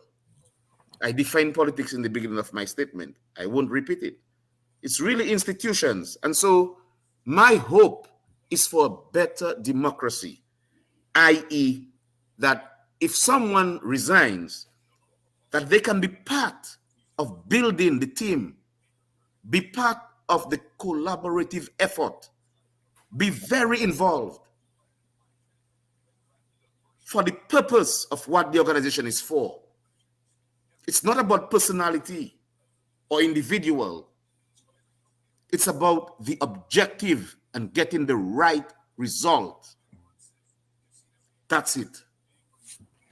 Thank you. Thank you, Dion. DJ Shan, I want to go to Dr. Andre, but if you have a call, I'll take it. Q95, hello, good night. Hello. Hello. Go right ahead. Yes. All what is said tonight is all well and good. But we have to understand that we have an elephant in the house that we need to get rid of. I've been here in all different programs and we've talked about, no one is saying how we are going to get rid of this elephant. because this elephant is not going to just step down and walk out like that. We need to know what is the plan to get rid of these people in office at this moment. We need to know what we're doing, how we're going on and take care of our country back.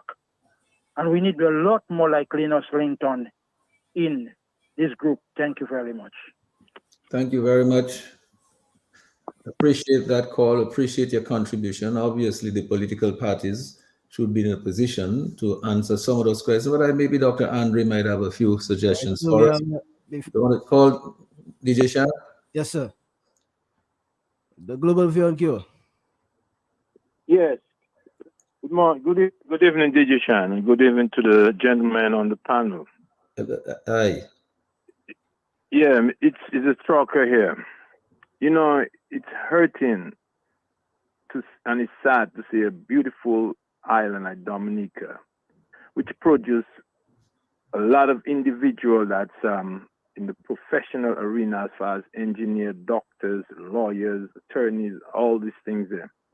And for us, for many individuals, it's like we take Dominica for granted. I think it's time we have to speak on what the ills that's happening on Dominica. I mean, from what I'm seeing, and because when a lot of individuals talk, I go on people's vibration and people's frequency. When individuals talk, I want to feel that if the genuineness in what they're saying, if they really, because I mean, only certain individuals, it's when they talk, it's a passion. And we have to put something forward to convince the people in Dominica. Because each one of us was a baby once upon a time. We are elderly. My beard is great. That means we are on our way out. So what we have to be scared for? We don't need, and this is what they do to we put fear in us. We have to speak. If a storm gonna come tomorrow, our houses or businesses gonna go down, whether it's in rivers or the sea. But Trucker, let me ask you this. Trucker, let me just engage you a minute. What are your thoughts? In other words, let's go forward now. See what Mr. Jolly said, let's move forward. A caller called a while ago and said, what is the suggestion to go forward? He talked about the big elephant in the room. Some people talk about the big stone in the road. Talking about going forward. Any suggestions? We talk about leadership. What do you need to be able to change administrations and to get the changes that we're looking for to bring Dominica into the modern economic age? And so your thoughts. Give us some of your views on that, how to go forward. Yeah, well, my thing is that definitely the government have to change. For past 20 years, there's no progress in Dominica. We all could see that. Right now, we have to put the political thing aside and the intelligent. I cannot come in that forefront and run down. There's individual with the ability. Let's see the best person or the few individuals that could come to, like Mr. Jolly. He's a businessman. Well, Cole, I really appreciate your sentiments, and I really appreciate your sentiments. But here's the thing. I'm going to tell you something. All right, let me just let because we don't want to keep him on the phone, getting rid of all his minutes, So thanks a lot, caller. Appreciate that.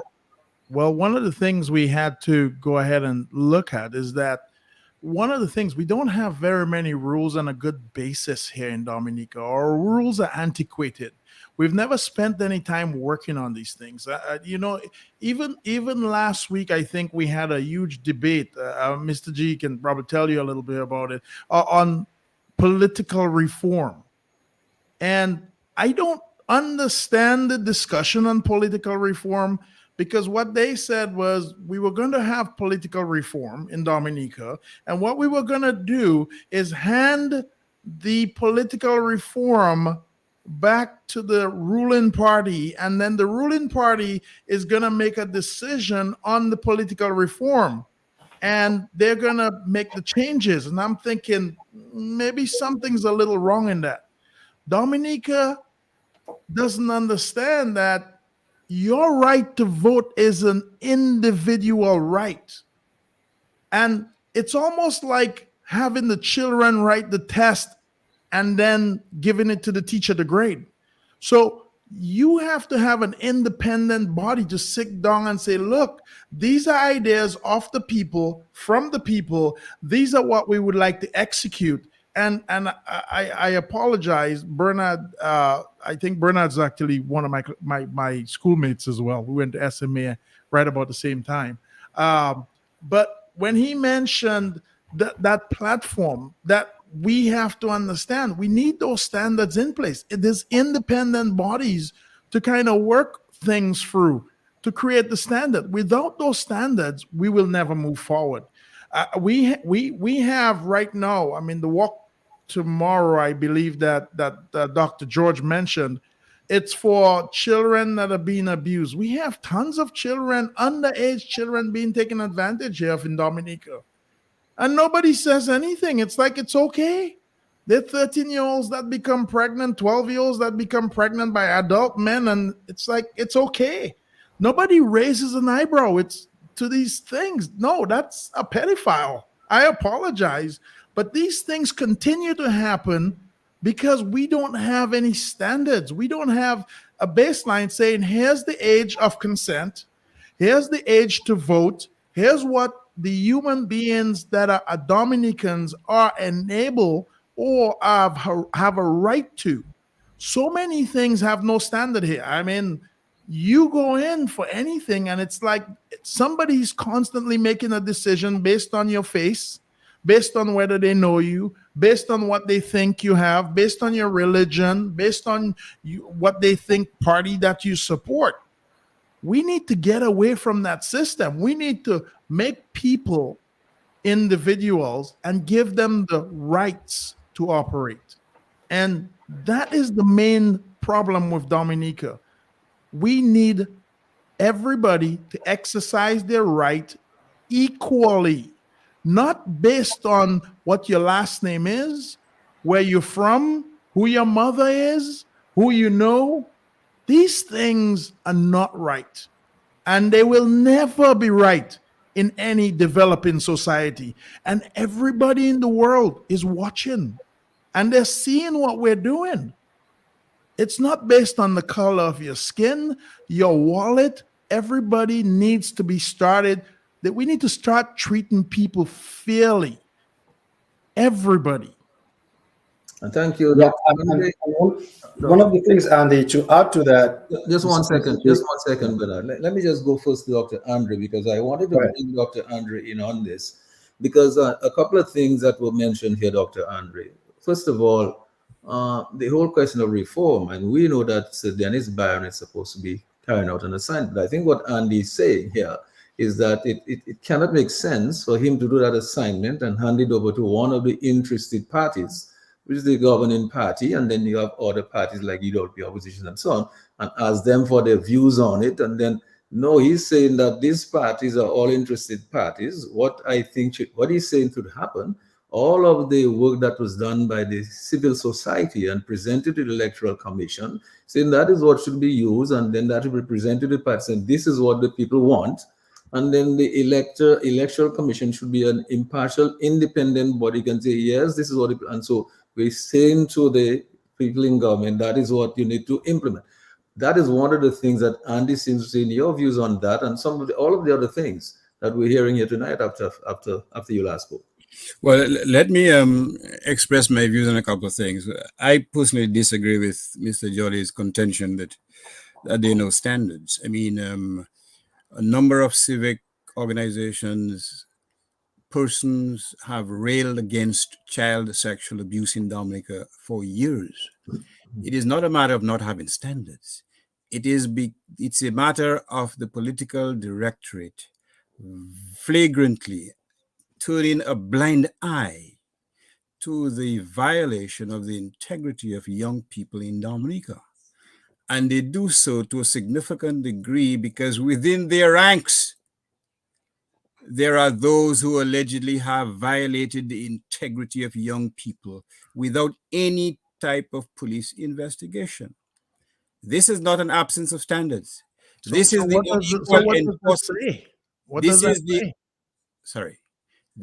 a result of the unequal enforcement of the law.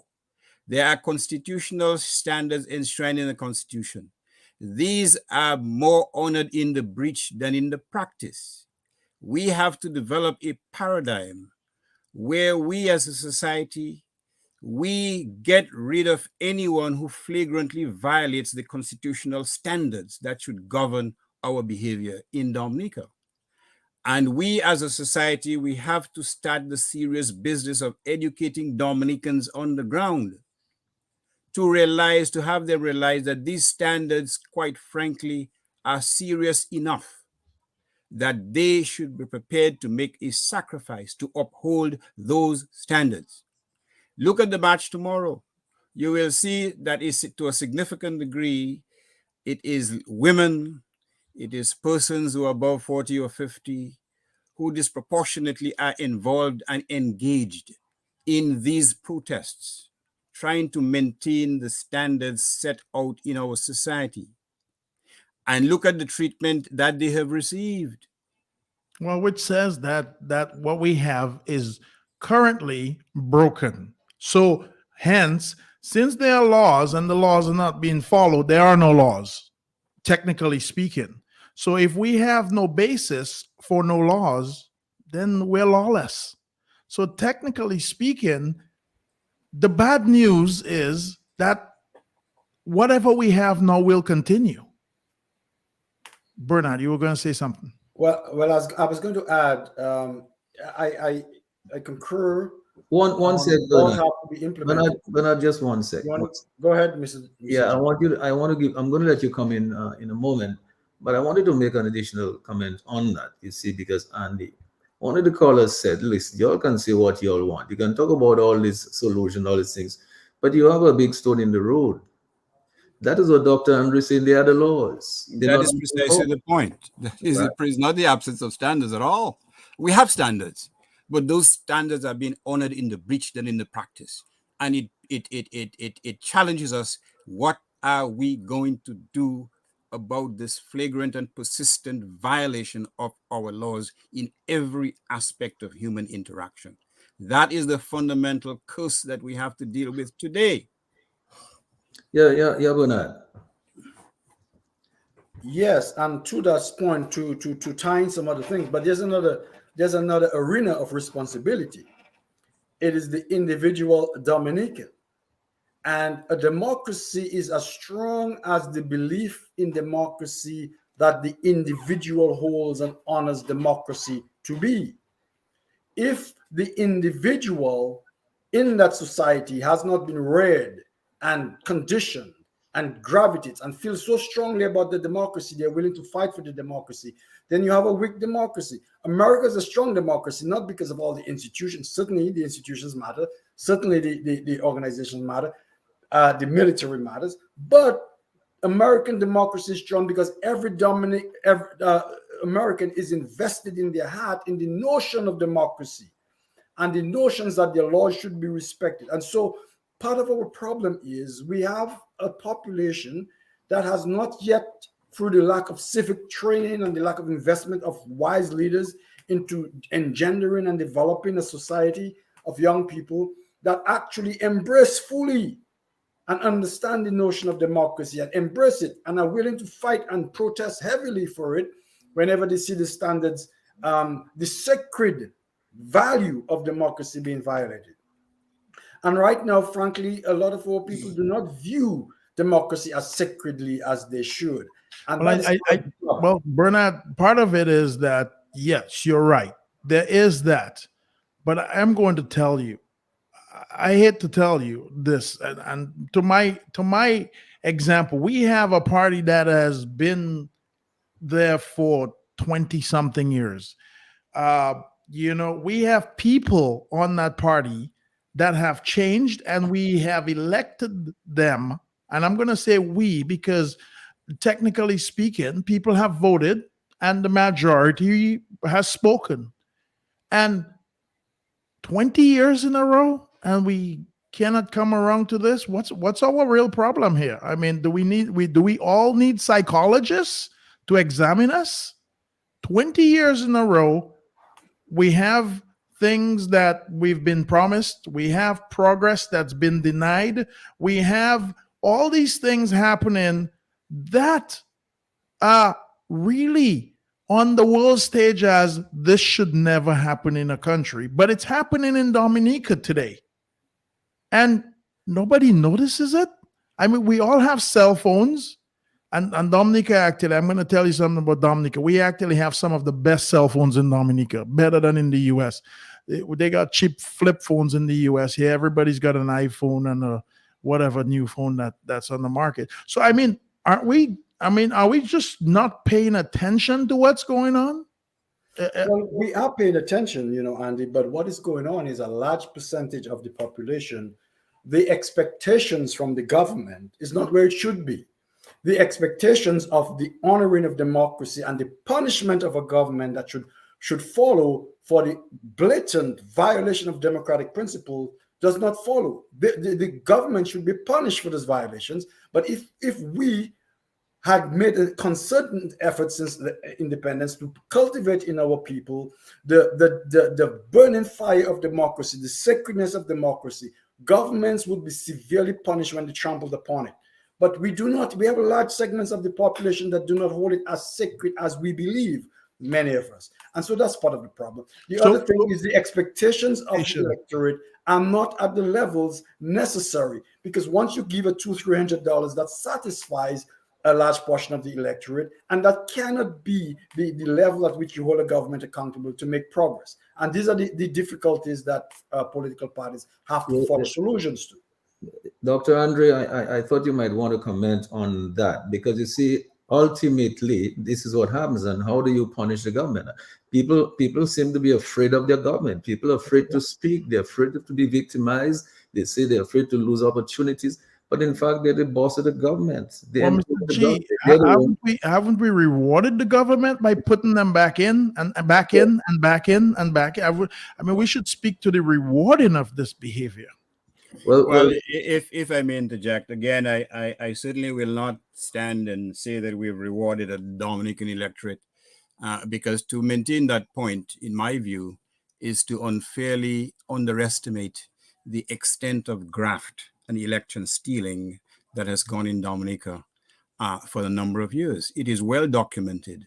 Even the highest court in the region has said unambiguously that we should not have another general elections under the current system and so on. Not only that, but we tend to underestimate the extent to which persons who even have relatives are victimized by the political directorate.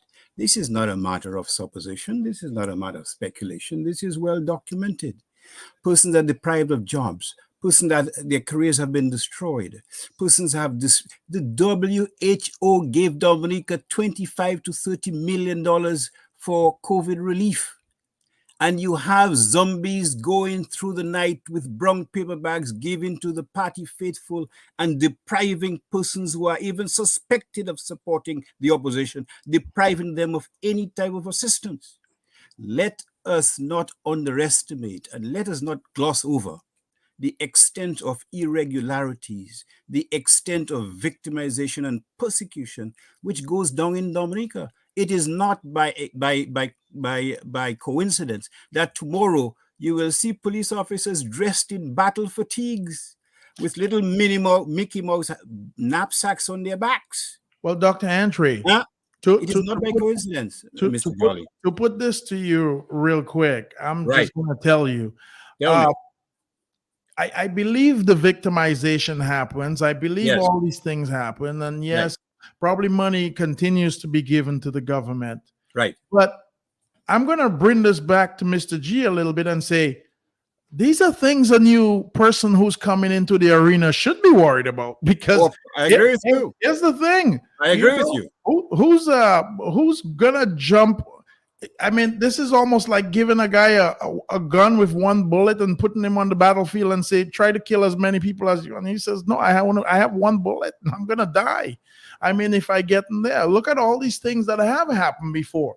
And these things have never been addressed. So I think getting a new leader to come up and step up on the board without all these things are being resolved, whoever steps up there might be slightly insane, because that person obviously doesn't have a good vision of what they're going into. I agree with you that they have to contend with these and they have to devise ways of dealing with those things by mobilizing the population. I definitely agree with that, quite frankly. Yeah, but here's the thing. Mm-hmm. we said it last week. We said Lennox Linton resigned.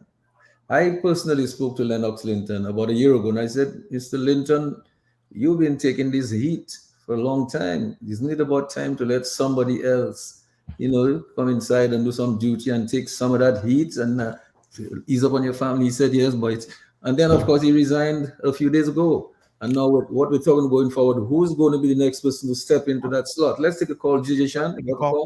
All right, so we have somebody calling from the WhatsApp number. Oh. Q95, hello, good night. Hello. Oh, we're not hearing DJ Shan. We're not hearing them. Maybe you're not able to connect. No, we're not connecting the. Well, I'm going to tell you something about Mr. Linton that was really good, and probably the reason he didn't resign when you talked to him was because of the words that you used. You said, Lennox, why don't you resign and have somebody else help out and take some of these hits? I'm going to tell you, man, those blows he's getting, he doesn't want nobody else to get them. Oh, yes. I think the caller is back. Yes. Hello. Q95, hello, good night. Yes, good night. Good night. How are you? We're hearing them, but very, very low, DJ Shan. I don't know if there's any way you can increase their audio so we can hear them a little better. Are you there, caller? We're not hearing him. So, DJ Shan, we tried with the WhatsApp. We'll have to do a little bit more work. Sure, we'll have to do a little bit more work on that so we can get it sorted out. Dr. George was going to say something. Yeah. Thank you, Mr. Jolly. I think I lost my train of thought. Don't do that on this show. But maybe this will remind you could lose a lot more. Maybe this will remind you. Here we are. Lennox Linton has resigned. All of what we've said there, he's taken all those things for many years, for 9 years. He has now moved on. Somebody has to step up and do the duty. Look at what they're going to encounter. All of what he had to go through plus more. One caller said Linton is the right kind of person. We said so. The fact is he has resigned.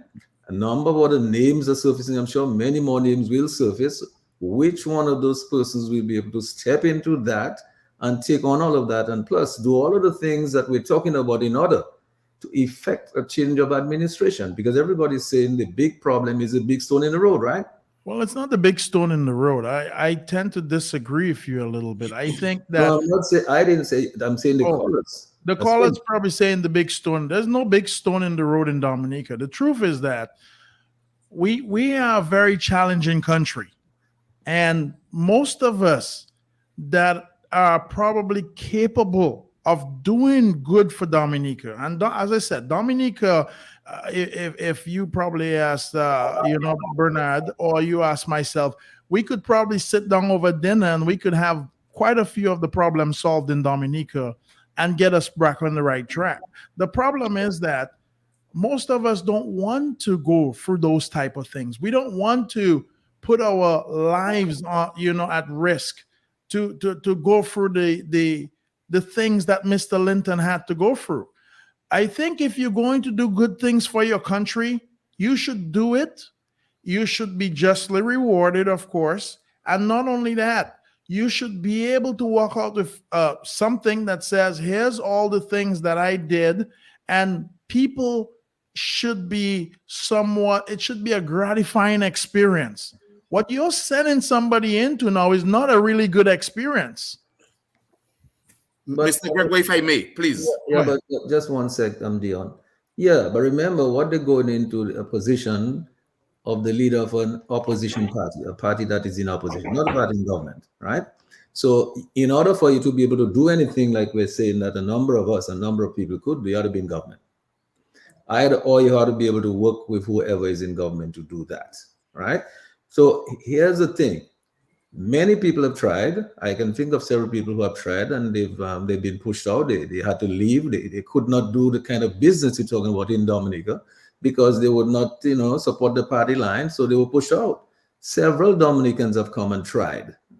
Several Dominicans in Dominica have tried to do certain things and they were not allowed to do it. Dr. Andre can tell us a whole lot about some of that. I mean, you can be a witness to that, Dr. Andre. People have tried. But people are saying that listen, in order for you have to create an enabling environment, and the administration in office has to be receptive to that. When the administration says, if not passports, then what? Or agriculture has been industry. What do you do? And when you say passports, of course, the passports are generating a tremendous amount of revenue. But what happens to that revenue? Do you see it translating into improved quality of life and living standards of the ordinary rank and file Dominican? No, you see a few people getting very wealthy from major fees and so on. You see a number of hotels which do provide some employment, yes. But when you talk about billions of dollars, it has not certainly translated into really improving the lives of the everyday Dominican in a significant way. I don't know what your thoughts are on that, Dr. George. Thank you so much, sir. So I think my trend of thought came back, and Good. yes, excellent. So what was happening there? What I am hearing is very healthy conversation, very good discussion. That if another leader comes, that they would take the blows that the former leader took. I do not want to look at politics from the view of an individual. My scope of political science is a scope of institution and is a scope of change and dynamism. Dynamic meaning changing constantly. My hope is that where there is change, that it would be a change of collaboration. That's my hope. Okay, I say that to say that with respect to the lady that called and spoke of Lennox as being as the champion, that might be very true. I'm not denying that. But the opposition party is looking for results. One, and I don't think anyone on the panel or last week ever said that the opposition leader was the problem. I said in my presentation that he made a conscientious effort to resign for reasons beyond my knowledge. What I think the conversation led to on the Global View on Q was the whole idea of democracy, leadership for Dominica, to have a vibrant democracy, a continuing democracy, agitating where there is change that is needed. And I think all is welcome. So I do not disagree with the caller, nor do I disagree with Mr. Jolly. But where I would not concur, I would say this, is I do not believe the next leader is mad to go and take blows. I do not believe that.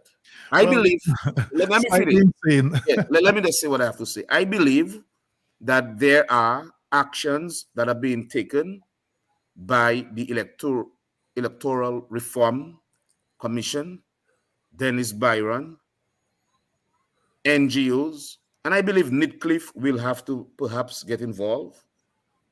Persons would, and according to Bernard, that people, you know, if you recall, Mr. Gregoire, last week I said, someone asked Benjamin Franklin, what sort of democracy did you give us, or government? He said, ma'am, I gave you a republic, if you can keep it. What he meant is that they have to agitate, keep on agitating. That's really what government is about. And so what we're doing here this evening is nothing bad. Nobody's anti-government. We are for government. And we are for good government. A government that responds to the call of the people. And your QFM is a media which is the watchdog of the people. And people have to hear. It has to be open. And so the next leader, if he has other views outside of passports, outside of a mono economy, and can concentrate on other areas that can demonstrate, can negotiate, can reach out to an international appeal, I don't think he has one bullet in a gun. I think he has several bullets as a son of former defense force. Dr. Andre, here's what I wanted to do. We're at that juncture where Honorable Alex Clinton has resigned. The United Workers' Party has to find a new leader. We have done the situation analysis. We have looked at all of the parameters in there, all of the problems and all the things that that person would have to encounter. possibly even more than Lennox Linton had to endure for the last 9 years. But the fact of the matter is, and I was hoping that we'd have heard more from our callers as to their opinion of the kind of leader they need to have that can do this and still be able to effect the change of administration. Because remember, this political party that's in office now has had a lot of money to spend at election campaigns.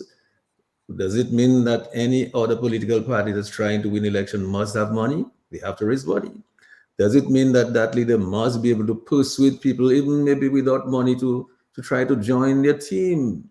Does it mean that they have to endear themselves to some very disgruntled laborites? Because not every person who supported the Labour Party, not every Freedom Party person who supported the Labour Party have got many benefits from that largesse over the last 20 years. Does it mean that that person would have to have some charisma to embrace all these people and make them feel welcome in a big tent, in order to say whether money or not, we're going to try to do something to improve our lives? It has not improved over the last 20 years. The question I'm asking Dr. Andre, there has to, at the end of November, my understanding is the United Workers' Party is going to its delegates conference and is going to select a leader. I think they should try to select the best possible leader who can help them to win, to bring people over and to help them to win. Because after all, what is the purpose of a political party if not to win elections and form the government? I certainly agree with you totally. That leader has to have the type of approach that makes everyone welcome. An inclusive philosophy, an inclusive policy. That leader has to show some magnanimity. Take, for example, Nelson Mandela. He made his jailer, one of them anyway, his own personal chauffeur. That leader has to be able to reach out across the pond and make sure that everyone feels welcome. That leader has to have the ability to make people understand that their real interest lies not in getting a brown paper bag, but in working on a long-term basis to secure their future. That leader certainly must have the wherewithal to make people realize that they have little kings and queens within them, to enable them to start their own businesses, those who are so inclined, and to create the enabling environment for them to prosper. That leader must be able to ensure or to assure the folk that there will be no political recrimination or victimization or ostracism. That leader must be able to make sure that it's in everyone's interest, that they support a philosophy where Dominicans can depend on their inherent strengths to make this island a better place. And that leader must make sure that Dominicans realize that it is inimical to their interests, that a few political potentates have amassed significant wealth on the backs of Dominica by literally misappropriating monies that should have been deposited into the consolidated fund. That leader must make sure that everyone succeeds by the sweat of thy bread, by their brow. They will eat bread rather than steal bread. That is what the new leader has to be. And whoever chooses that leader has to ensure that this leader will not profess to have those qualities, but when he receives the reins of power, like so many leaders in around the world, Africa, Latin America, they become despots sooner than later. This is a tall order. This is a tall task. But this is an existential crisis that Dominica now faces. How to select a leader who can offer hope to not only Dominicans on the ground, but to Dominicans abroad, who can offer hope to Dominicans with multiple talents, such as some of, like all your panelists today, who can make them realize that here is an environment where you can prosper, where you can work hard and prosper. I will not say more. Bernard, If I add, yeah, Bernard. yes, I agree for a lot of what, the qualities of the leadership that is being called for now. But I will also add that, again, as I said earlier, we also need a bit of a paradigm shift in terms of what we view leadership as and what kind of leader we need to bring forth in our society. Clearly, as a community, we have not done a very good job of selecting leaders, right? We have selected leaders that do not represent the best of us, that do not get the job done. So there's something about our community, our society, our way of thinking about leadership that is a little bit, frankly, outdated. We expect, as I said, these messiahs, this all-encompassing great men and women to save us, to have all the qualities and characteristics that Dr. Andre and we have discussed. And I'm not arguing that these characteristics are necessary. But if we're looking for the supermen and women to encompass all these qualities, the charisma, the organizational skill, the technical skill, the ability to inspire, the ability to work the grassroots, the ability to talk, drink a beer on the street corner with the man. We're looking for this super leader. And I'm saying that is part of our problem. We've always been to seek the one-shot silver bullet solution in a grand leader. And that happens in many Black communities around the world for some reason. And I need to do some research on this. But we have this tendency to aspire to this super people. And what I'm saying is that is part of the problem, though. In our communities, we have to train, we have to think about how do we get our communities to select the right people, even if they do not represent the superhuman people, right? We need to be able to put people who can build teams with these qualities, to build a team of leaders, to build a team of throughout society that can get things done, who can bring people together and said, this is my forte, this is your forte, this is the area. And together we can create and select and build teams. This is what it takes to develop a country. And we need to develop teams of people, institutions that work, but this takes teams of empowered people to do it. And so we have to, I think, dismantle to some extent our notion, I think a more simple notion of what a leader looks like and what leadership looks like, and to embrace a more elevated, a more progressive aspect of leadership that is, frankly, in the corporate world has been recognized for a while now, where you have flatter organizations and you have collaborative leaders and you have, leaders, not dominant leaders, but leaders that can create collaboration. And we have to bring these ideas into the political space and train and get our societies to recognize how to select the people who can get the job done, not the man who can be the best politician, speak the best political speech or give the most mépris or can do the grandiose grandstanding. We need to reorient how we select leaders, because clearly developing nations do a poor job generally in selecting the leaders, at least those post-colonial, post-slavery societies. And so part of our notion has got to be, how do we recognize the right people to do the job that needs to be done, and not simply those like our current leadership who can politic the best and can bamboozle the best and can be the best wizard of Oz, because we fall for it. Yeah. So we have to enable our people to reimagine what leadership looks like and to put people in positions that represent that reimagination that we come up with. All right. So Bernard, for the last 20 years, this team building has not taken place. The kind of team building you talk about in terms of looking at the leaders as team builders. Let us say for the last 20 years, this team building has not taken place. So one regime has been in office for 20 years. It is likely there'll be another election within the next 2 to 3 years. How do you get those teams built, right? Before that election, to transform the mindset of the people to think in this new paradigm shift that you're talking about between now and the next 3 years. Now, here's what we're faced with in the main opposition party right now. That is the parliamentary opposition, all right? A leader has resigned. A new leader has to be elected, I understand, sometime by the end of next month.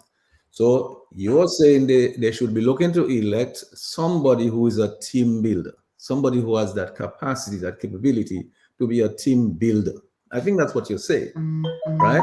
Now, when I speak about opposition and so on, I'm not just speaking about the United Workers' Party. I see all of the people, as Dion was in the civil groups, organizations like the Freedom Party, like any other organizations, they are part of that process. That's how I see it. They're part of that team. We're talking about a big tent in which everybody exists, because, the way you're talking about it is not going to happen with one man doing it. Everybody has to put their weight in and play their part, right?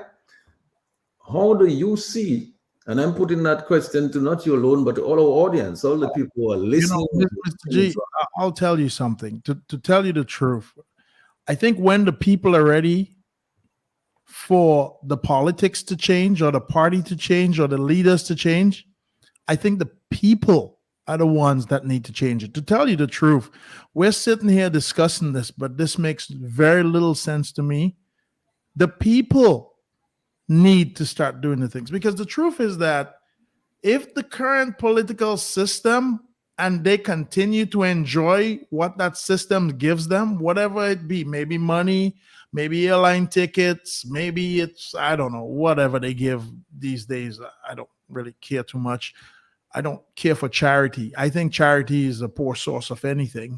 You should not accept charity, in my view. I think it's very degrading for somebody to have to give you something. I would rather earn whatever I get. But unless the people stop accepting what they're getting, the system is never going to change. Unless the people say no more of this accepting, we have to understand that before we look for these new things that we're trying to do, we need to understand whether the people really want it. Remember, leaders are elected by the people. And to tell you the truth, I don't know whether the people want to really change anything. I think the people are sometimes quite comfortable with what they have. They have not gotten up and said, no more will I do this. It's still continuing on a daily basis, on a weekly basis. So I think things have to get to the point where it's really serious. And I'll tell you a little story right before we leave real quick. Today, it was raining really hard in Dominica. And for those of you who are not in Dominica, I mean, the rain comes down in Dominica.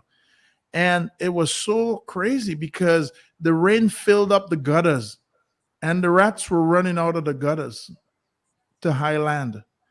And I think that's what has to happen. And everything has to flood first, and then everybody just starts running to high land. Because the change needs to come from the masses first. And then you will see a leader arise and say, these people are ready for change. All right. So, Dr. Andre, I Yes. believe earlier on you reminded us about the number of airplanes on the tarmac. Right. You reminded us about all the tickets. Right. You reminded us about all of the people who are receiving all these, things all over the country, little pocket change and so on. You reminded us of all of those things, and we're talking about how do you change that kind of mindset in order to say to people, listen, you really ought not to accept these petty things. You really ought to, as Andy is saying, you should be wanting to earn your own money, just like we did many, many years ago. Remember the days when the farmers were building their house cash and buying the transport cash? They didn't need politicians, any handouts from politicians. I think it's let's get back to that point.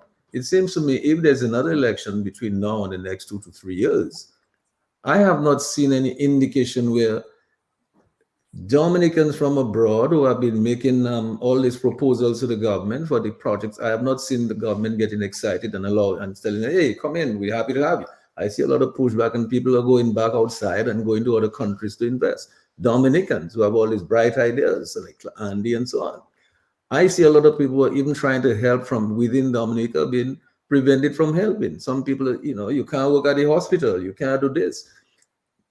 What I think we're saying all here is that we're at a point in our democracy, in our political development, where one thing has happened. The leader of the UWP has resigned, and it's an opportunity to select a new leader. So it gives us a chance to look at new leadership that can embrace all of that and say, how do we impact the people's mindset to change all of that and create a paradigm shift so that people will think there are more important things than accepting these handouts and accepting these tickets, because here is a leader who may be able to give us a plan which will lift up our lives and help us to improve our living standards and quality of life by introducing productivity and work and wealth and so on. So we no longer have to depend on politicians. Your thoughts, Dr. Andre. How do we go about choosing? What kind of Well, leader? the sad reality is that you need a leader. Now, Mr. Ito made reference to the super leader. Edward Oliver LeBlanc wasn't a super leader, for God's sakes. But he rose to the occasion. He had those qualities to get people to understand that it's production that will uplift them from the abyss of poverty. You need a leader with a vision, and that is not creating any type of super leader. You need a leader to set the agenda. You need a leader to develop a collaborative approach to the whole question of development. You need a leader to inspire people. If that is what it takes, then that is exactly what it takes. To suggest that otherwise, in my view, look, Roosevelt's character was not recognized as possessing all those qualities. The qualities he was recognized was that 2 holes in his face, 2 dimples, and his youth. He wasn't selected as a super leader, to be quite frank with you. Eugenia was selected because she stood steadfast in the minds of those who supported her in terms of what transpired in the 1970s. But you need someone. You can call it a super leader if you so choose. You need someone to embody the aspirations of your people. And the aspirations you must assume is that people want the best for themselves, their family, and their country. We have to start from the ground to engender that type of belief system in our people. That's where it has to start. Our people has to have that vision, as opposed to, as I said earlier, accepting $200 and believe and vote for the party in power who would rob them of thousands and thousands of dollars. That is the paradigm shift that has been referred to by some of our panelists, and that is the type of revolution we need. We need that change from the bottom. Nobody's looking for a messiah. The last messiah I heard about, I read in a book, he was crucified. We're not looking. We're looking for a little David. We're looking for a little 12-year-old who took on the Pharisees. He wasn't regarded as with any exceptional gifts. No, but the courage of his personality. That is the symbol of those stories in the Bible. Someone with courage, someone with determination, someone who is prepared to take on the task of leadership. That is what we need in Dominica. We don't need any Superman. As I said, the last Superman I saw was in the movie, and I can't remember what the hell happened to him. We need someone with humble beginnings, or any kind of beginning at all, who can embody the aspirations of the people insofar as development, self-development, national development, honesty, integrity. That is not too much to ask for in Dominica. Dominica has produced those types of persons, many of them coming from very humble backgrounds. We have what it takes to do so.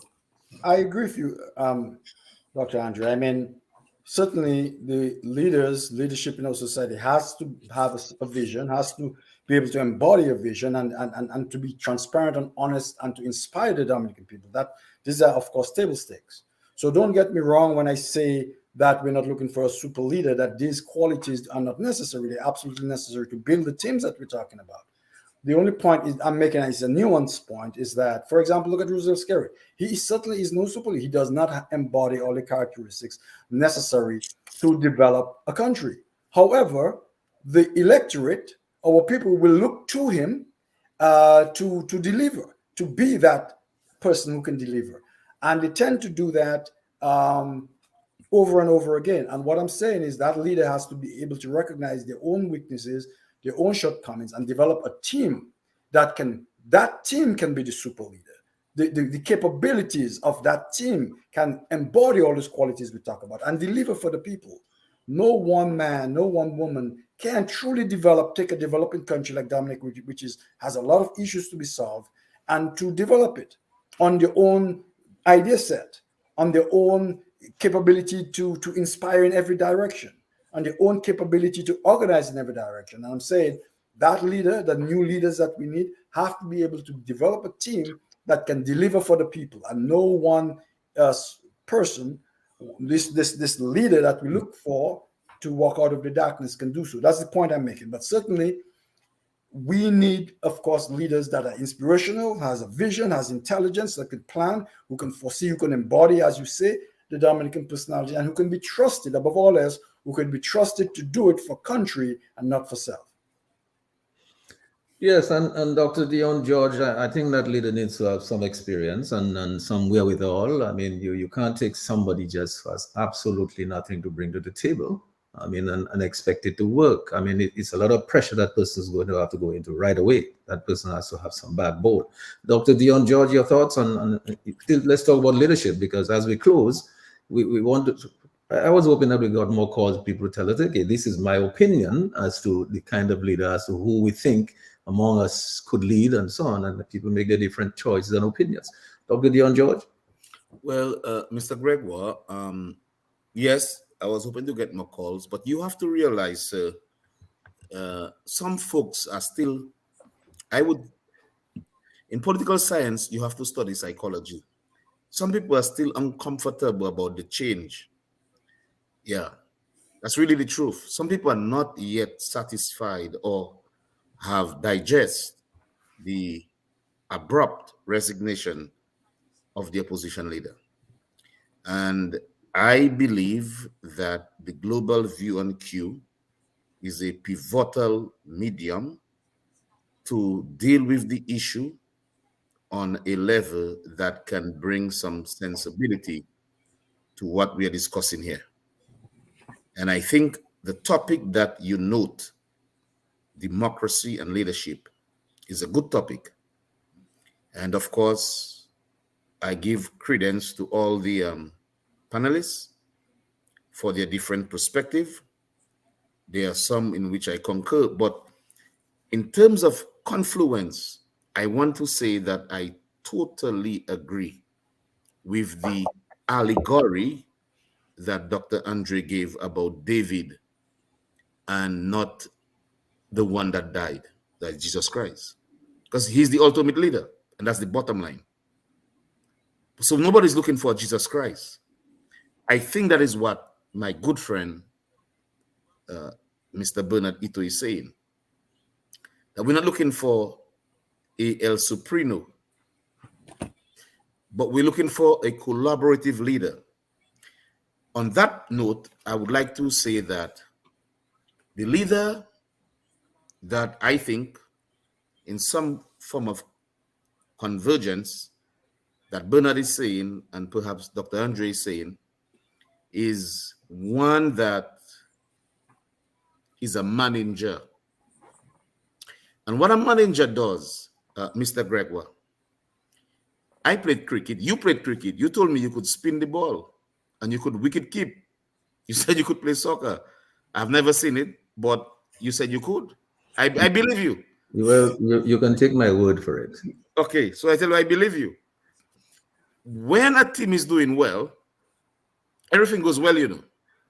But when it meets difficulty, people argue and stuff. Let me tell you something, sir. Sometimes your best player is the one that gives you the most problem, you know. Yeah, he might be the best batsman, but he's the one that is the most ill-disciplined, not coming to practice, and you just have a problem with his behavior. My point is this, sir. As a leader, you have to be a manager. Do you ostracize him? That you have a good person on your team, that you let him live, or you pull him back in the fold? Do you internalize it and make enemies, or do you say, you know what, man, let's fix it? I'm not saying that to make any inferences or any allegory of reference to anybody, but I'm saying a leader has to be a good manager.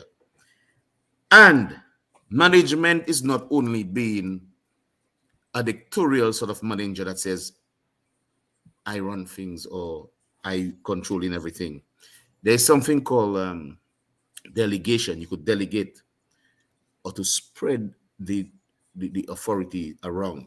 Give different people that you know that can do it, to empower your employees. There is this view that Robert McNamara said, and that's probably my closing statement, and then maybe if you want me to say something else. But Robert McNamara was the Secretary of Defense for the United States during the Cuban Missile Crisis. And when Cuba put those missiles facing the United States, the president was the youngest president at the time. It was Kennedy. And there were 11 missiles that could probably destroy 90 million people on the eastern coast of the United States. They had nuclear warheads from Russia, at the time the Soviet Union. Get to the point. The point is, when they told him what we should do, he said we should destroy them completely. The Soviet Union told them, the day you touch Cuba, I'm hitting you with everything I have. What's my point? Negotiation. Negotiation, negotiation, negotiation. The general, his name was Curtis LeMay. He told them, let's hit Cuba with everything we have. The Soviet Union said, if you hit Cuba, we're hitting you back. There was a guy, I can't remember his name. I'm so sorry to give you this story, I can't remember an actor name. But he had spent some time with Khrushchev. And he's told Kennedy, do not do that. Do not do that. Talk to him. He said, you should have empathy. So they called and they said, well, we won't do that, but can you please remove the missiles? Because that is really a threat. And they agreed.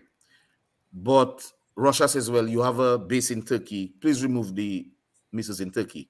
What is my point? There comes a time, sir. Everything will not be in your favor.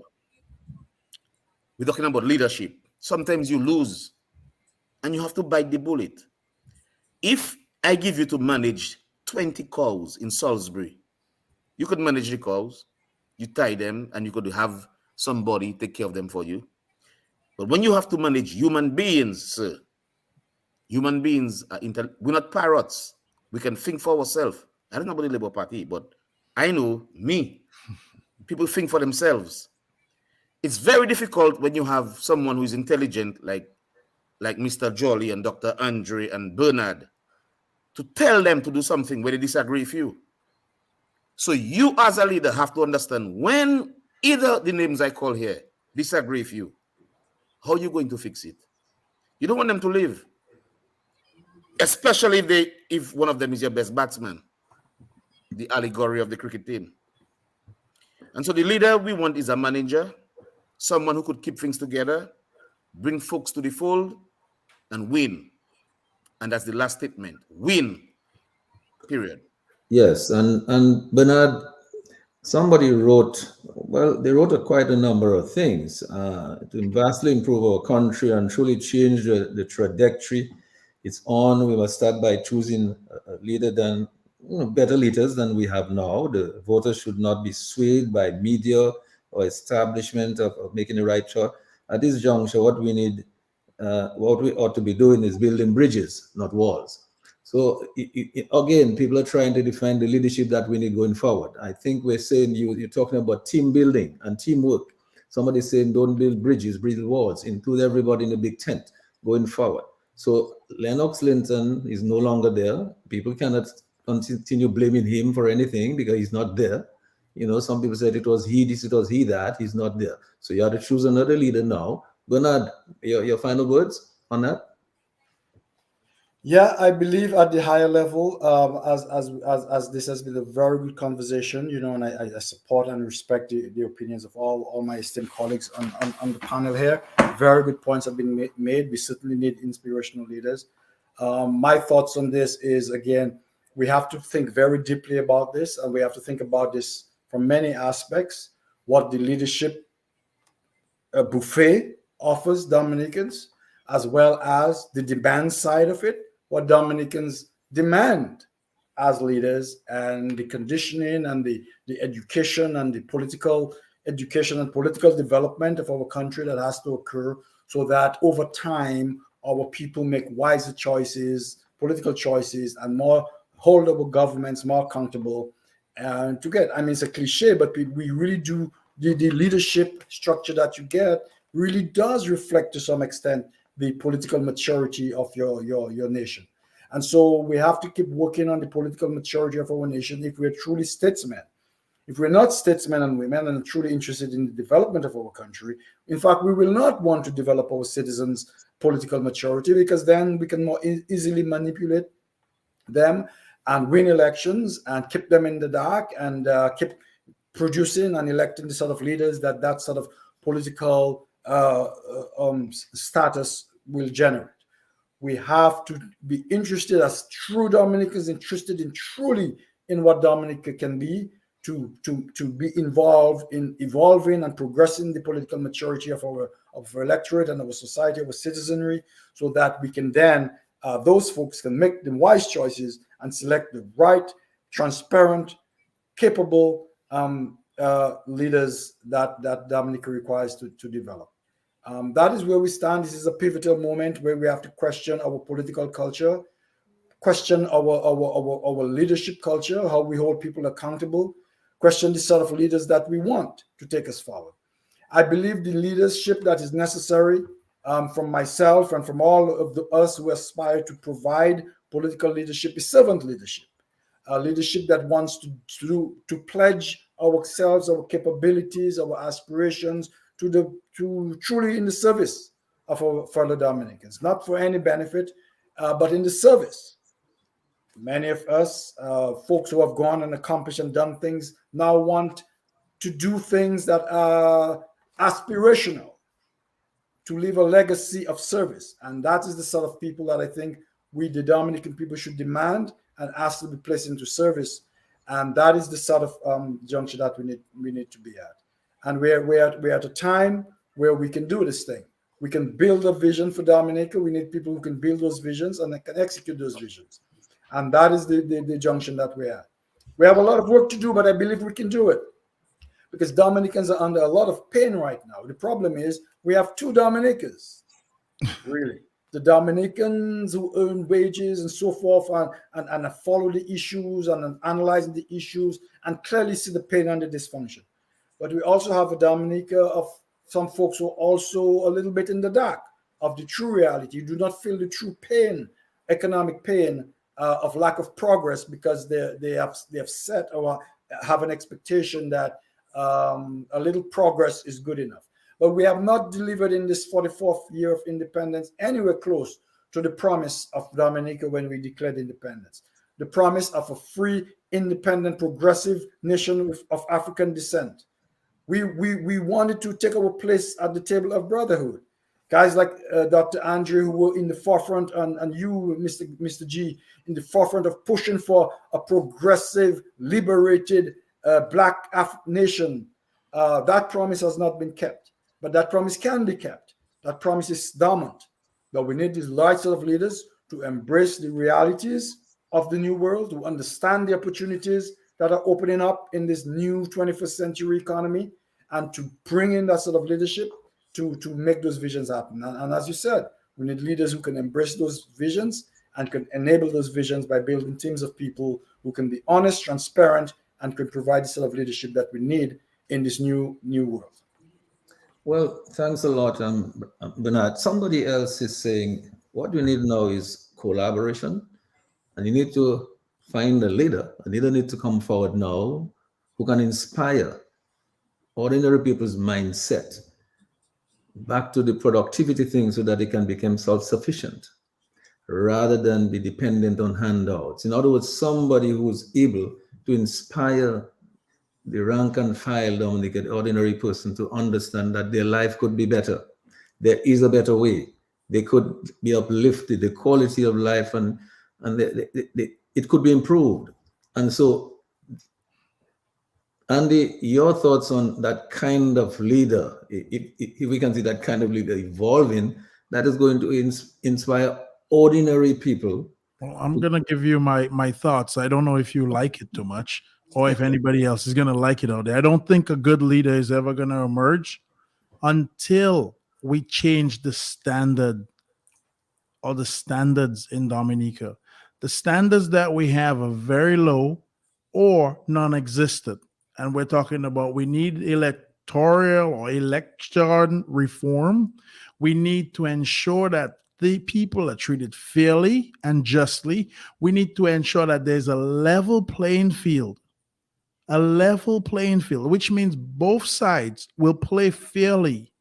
And we need to ensure that we have some sort of referee in the middle. But until then, and until the people haven't decided that they want this change, let's stop making these promises get to us, and these promises that are, I mean, I've seen some lavish promises. We've had lavish promises for the last 20 years that have not kept up, which has basically led us to where we are, which is a failing nation. So until the people don't understand that these things don't exist, and I think the people are tired of politicians. We've had politicians for years coming in with promises, and they're all empty promises. Everybody fills up their pockets and takes off on a jet. People are tired with that. They need action. And in order for something like that to happen, we need to level the playing field. We have good people here. We have people that are willing to do good work, but we do not have any mercenaries that are willing to take extra bullets unnecessarily. So everybody needs to understand the action must come from the people. The people have to understand that they have to create a level playing field. We have to understand that there's a standard of practice that we need to start practicing on a daily basis. There are things we can do, and there are things we can't or should not do. And we got to get rid of big government. We have 60,000 people in Dominica that are managed by the biggest government ever. The government controls more, whether it be vehicles, employs more people, spends more money than anything else, competes with the private sector. I mean, we really don't have what we call a democracy in Dominica. Dominica is almost borderline communistic state. I apologize, but when you look at all the things that go on here, this is really not a democratic country. So I don't think a leader is going to come up until we have something that's really democratic. Thank you, Andy. Dr. Andre, you have the final word. Well, let me thank you, Mr. G, for hosting this wonderful program. Let me thank the panelists. They all made some excellent points. I really don't think that there is much incongruence between the views expressed, either by Mr. Jolly, by Mr. Hurtault, or by Dr. Dion George. There may be some variation, in the respective perspectives, but I think we all agree, quite frankly, that the Dominica we live in today is certainly not a democracy. We must agree that the Dominica we live in today is not conducive to realizing the inner potential of every citizen, that the Dominica we live today has extended our red carpet or welcoming mat, forget about the red carpet, to those abroad who can make a significant contribution to the upliftment of the standard of living of Dominica and ensuring the development of Dominica. We certainly agree to that. I think what we do agree also is that we need a leader who can draw, who can motivate people to come together, to work on a common enterprise, which is rescuing Dominica. That person does not have to be of some type of privileged background. He doesn't necessarily have to be someone with 10 degrees or 3 or 4. He could very well be that person. But that is not a prerequisite for honesty, integrity. Someone who gives selfless service to the cause of the Dominican state. Someone who has the best qualities of a Rosie, the best qualities of Edward Oliver LeBlanc, who certainly have the capacity for achievement as Edison James, who certainly have the moral turpitude and rectitude of a Lennox Linton. We need a leader. It is not a Superman. It is a human being, someone who can recognize that no one person can build Dominica. Everyone has a task to do. Everyone has to put their shoulders to the wheel. And there's no doubt in my mind that we are capable of calling up this leader, calling up this person, and helping him hone her or his skills to put to the service of Dominica. There is hope. There is hope. And we've talked a lot about Lennox. I'm not gonna express too many more views because I'll be accused of being a Lennox supporter and so on. But we need him, and there's no doubt he'll rise to the occasion if, in fact, he maintains his position in the post-retirement phase, to act as almost the person who can work towards healing the wounds within not only their political organization, but ensuring that his legions of supporters, they come to the realization that, look, we have to play a role in developing Dominica. Nobody else will do it for us. There is no white horse on the horizon. There is no white knight, quite frankly. It will not come from the directorate to the country. It will not come from those who are buying passports in the heat of night. It will not come from someone speaking a different language or accent. It will come from within. We have the ability to have someone who can rescue us from the abyss in which we languish. And again, I sit, I should say, fortified in my conviction that we have the ability to overcome. And that is what gives me strength. That is what gives me hope. And that is what gives me the confidence to look to a better tomorrow. So I say to your leaders, your readers, your listeners, thank you. And if anything you take from this discussion, what you should take is there is hope. There's a light shining bright. We just have to open our eyes to see it. Thank you very much. And thank you, Dr. Andre. I think what we said here tonight is that things are not quite right in Dominica. Things can be a lot better. So you need leadership. You need people in place who can do the right thing to take the country to a different paradigm, a new level where people's lives can get better. I think the whole thing has to be premised on people, and people becoming productive and becoming self-sufficient, becoming wealthy. I mean, this country is too small to have all this poverty and mendicancy.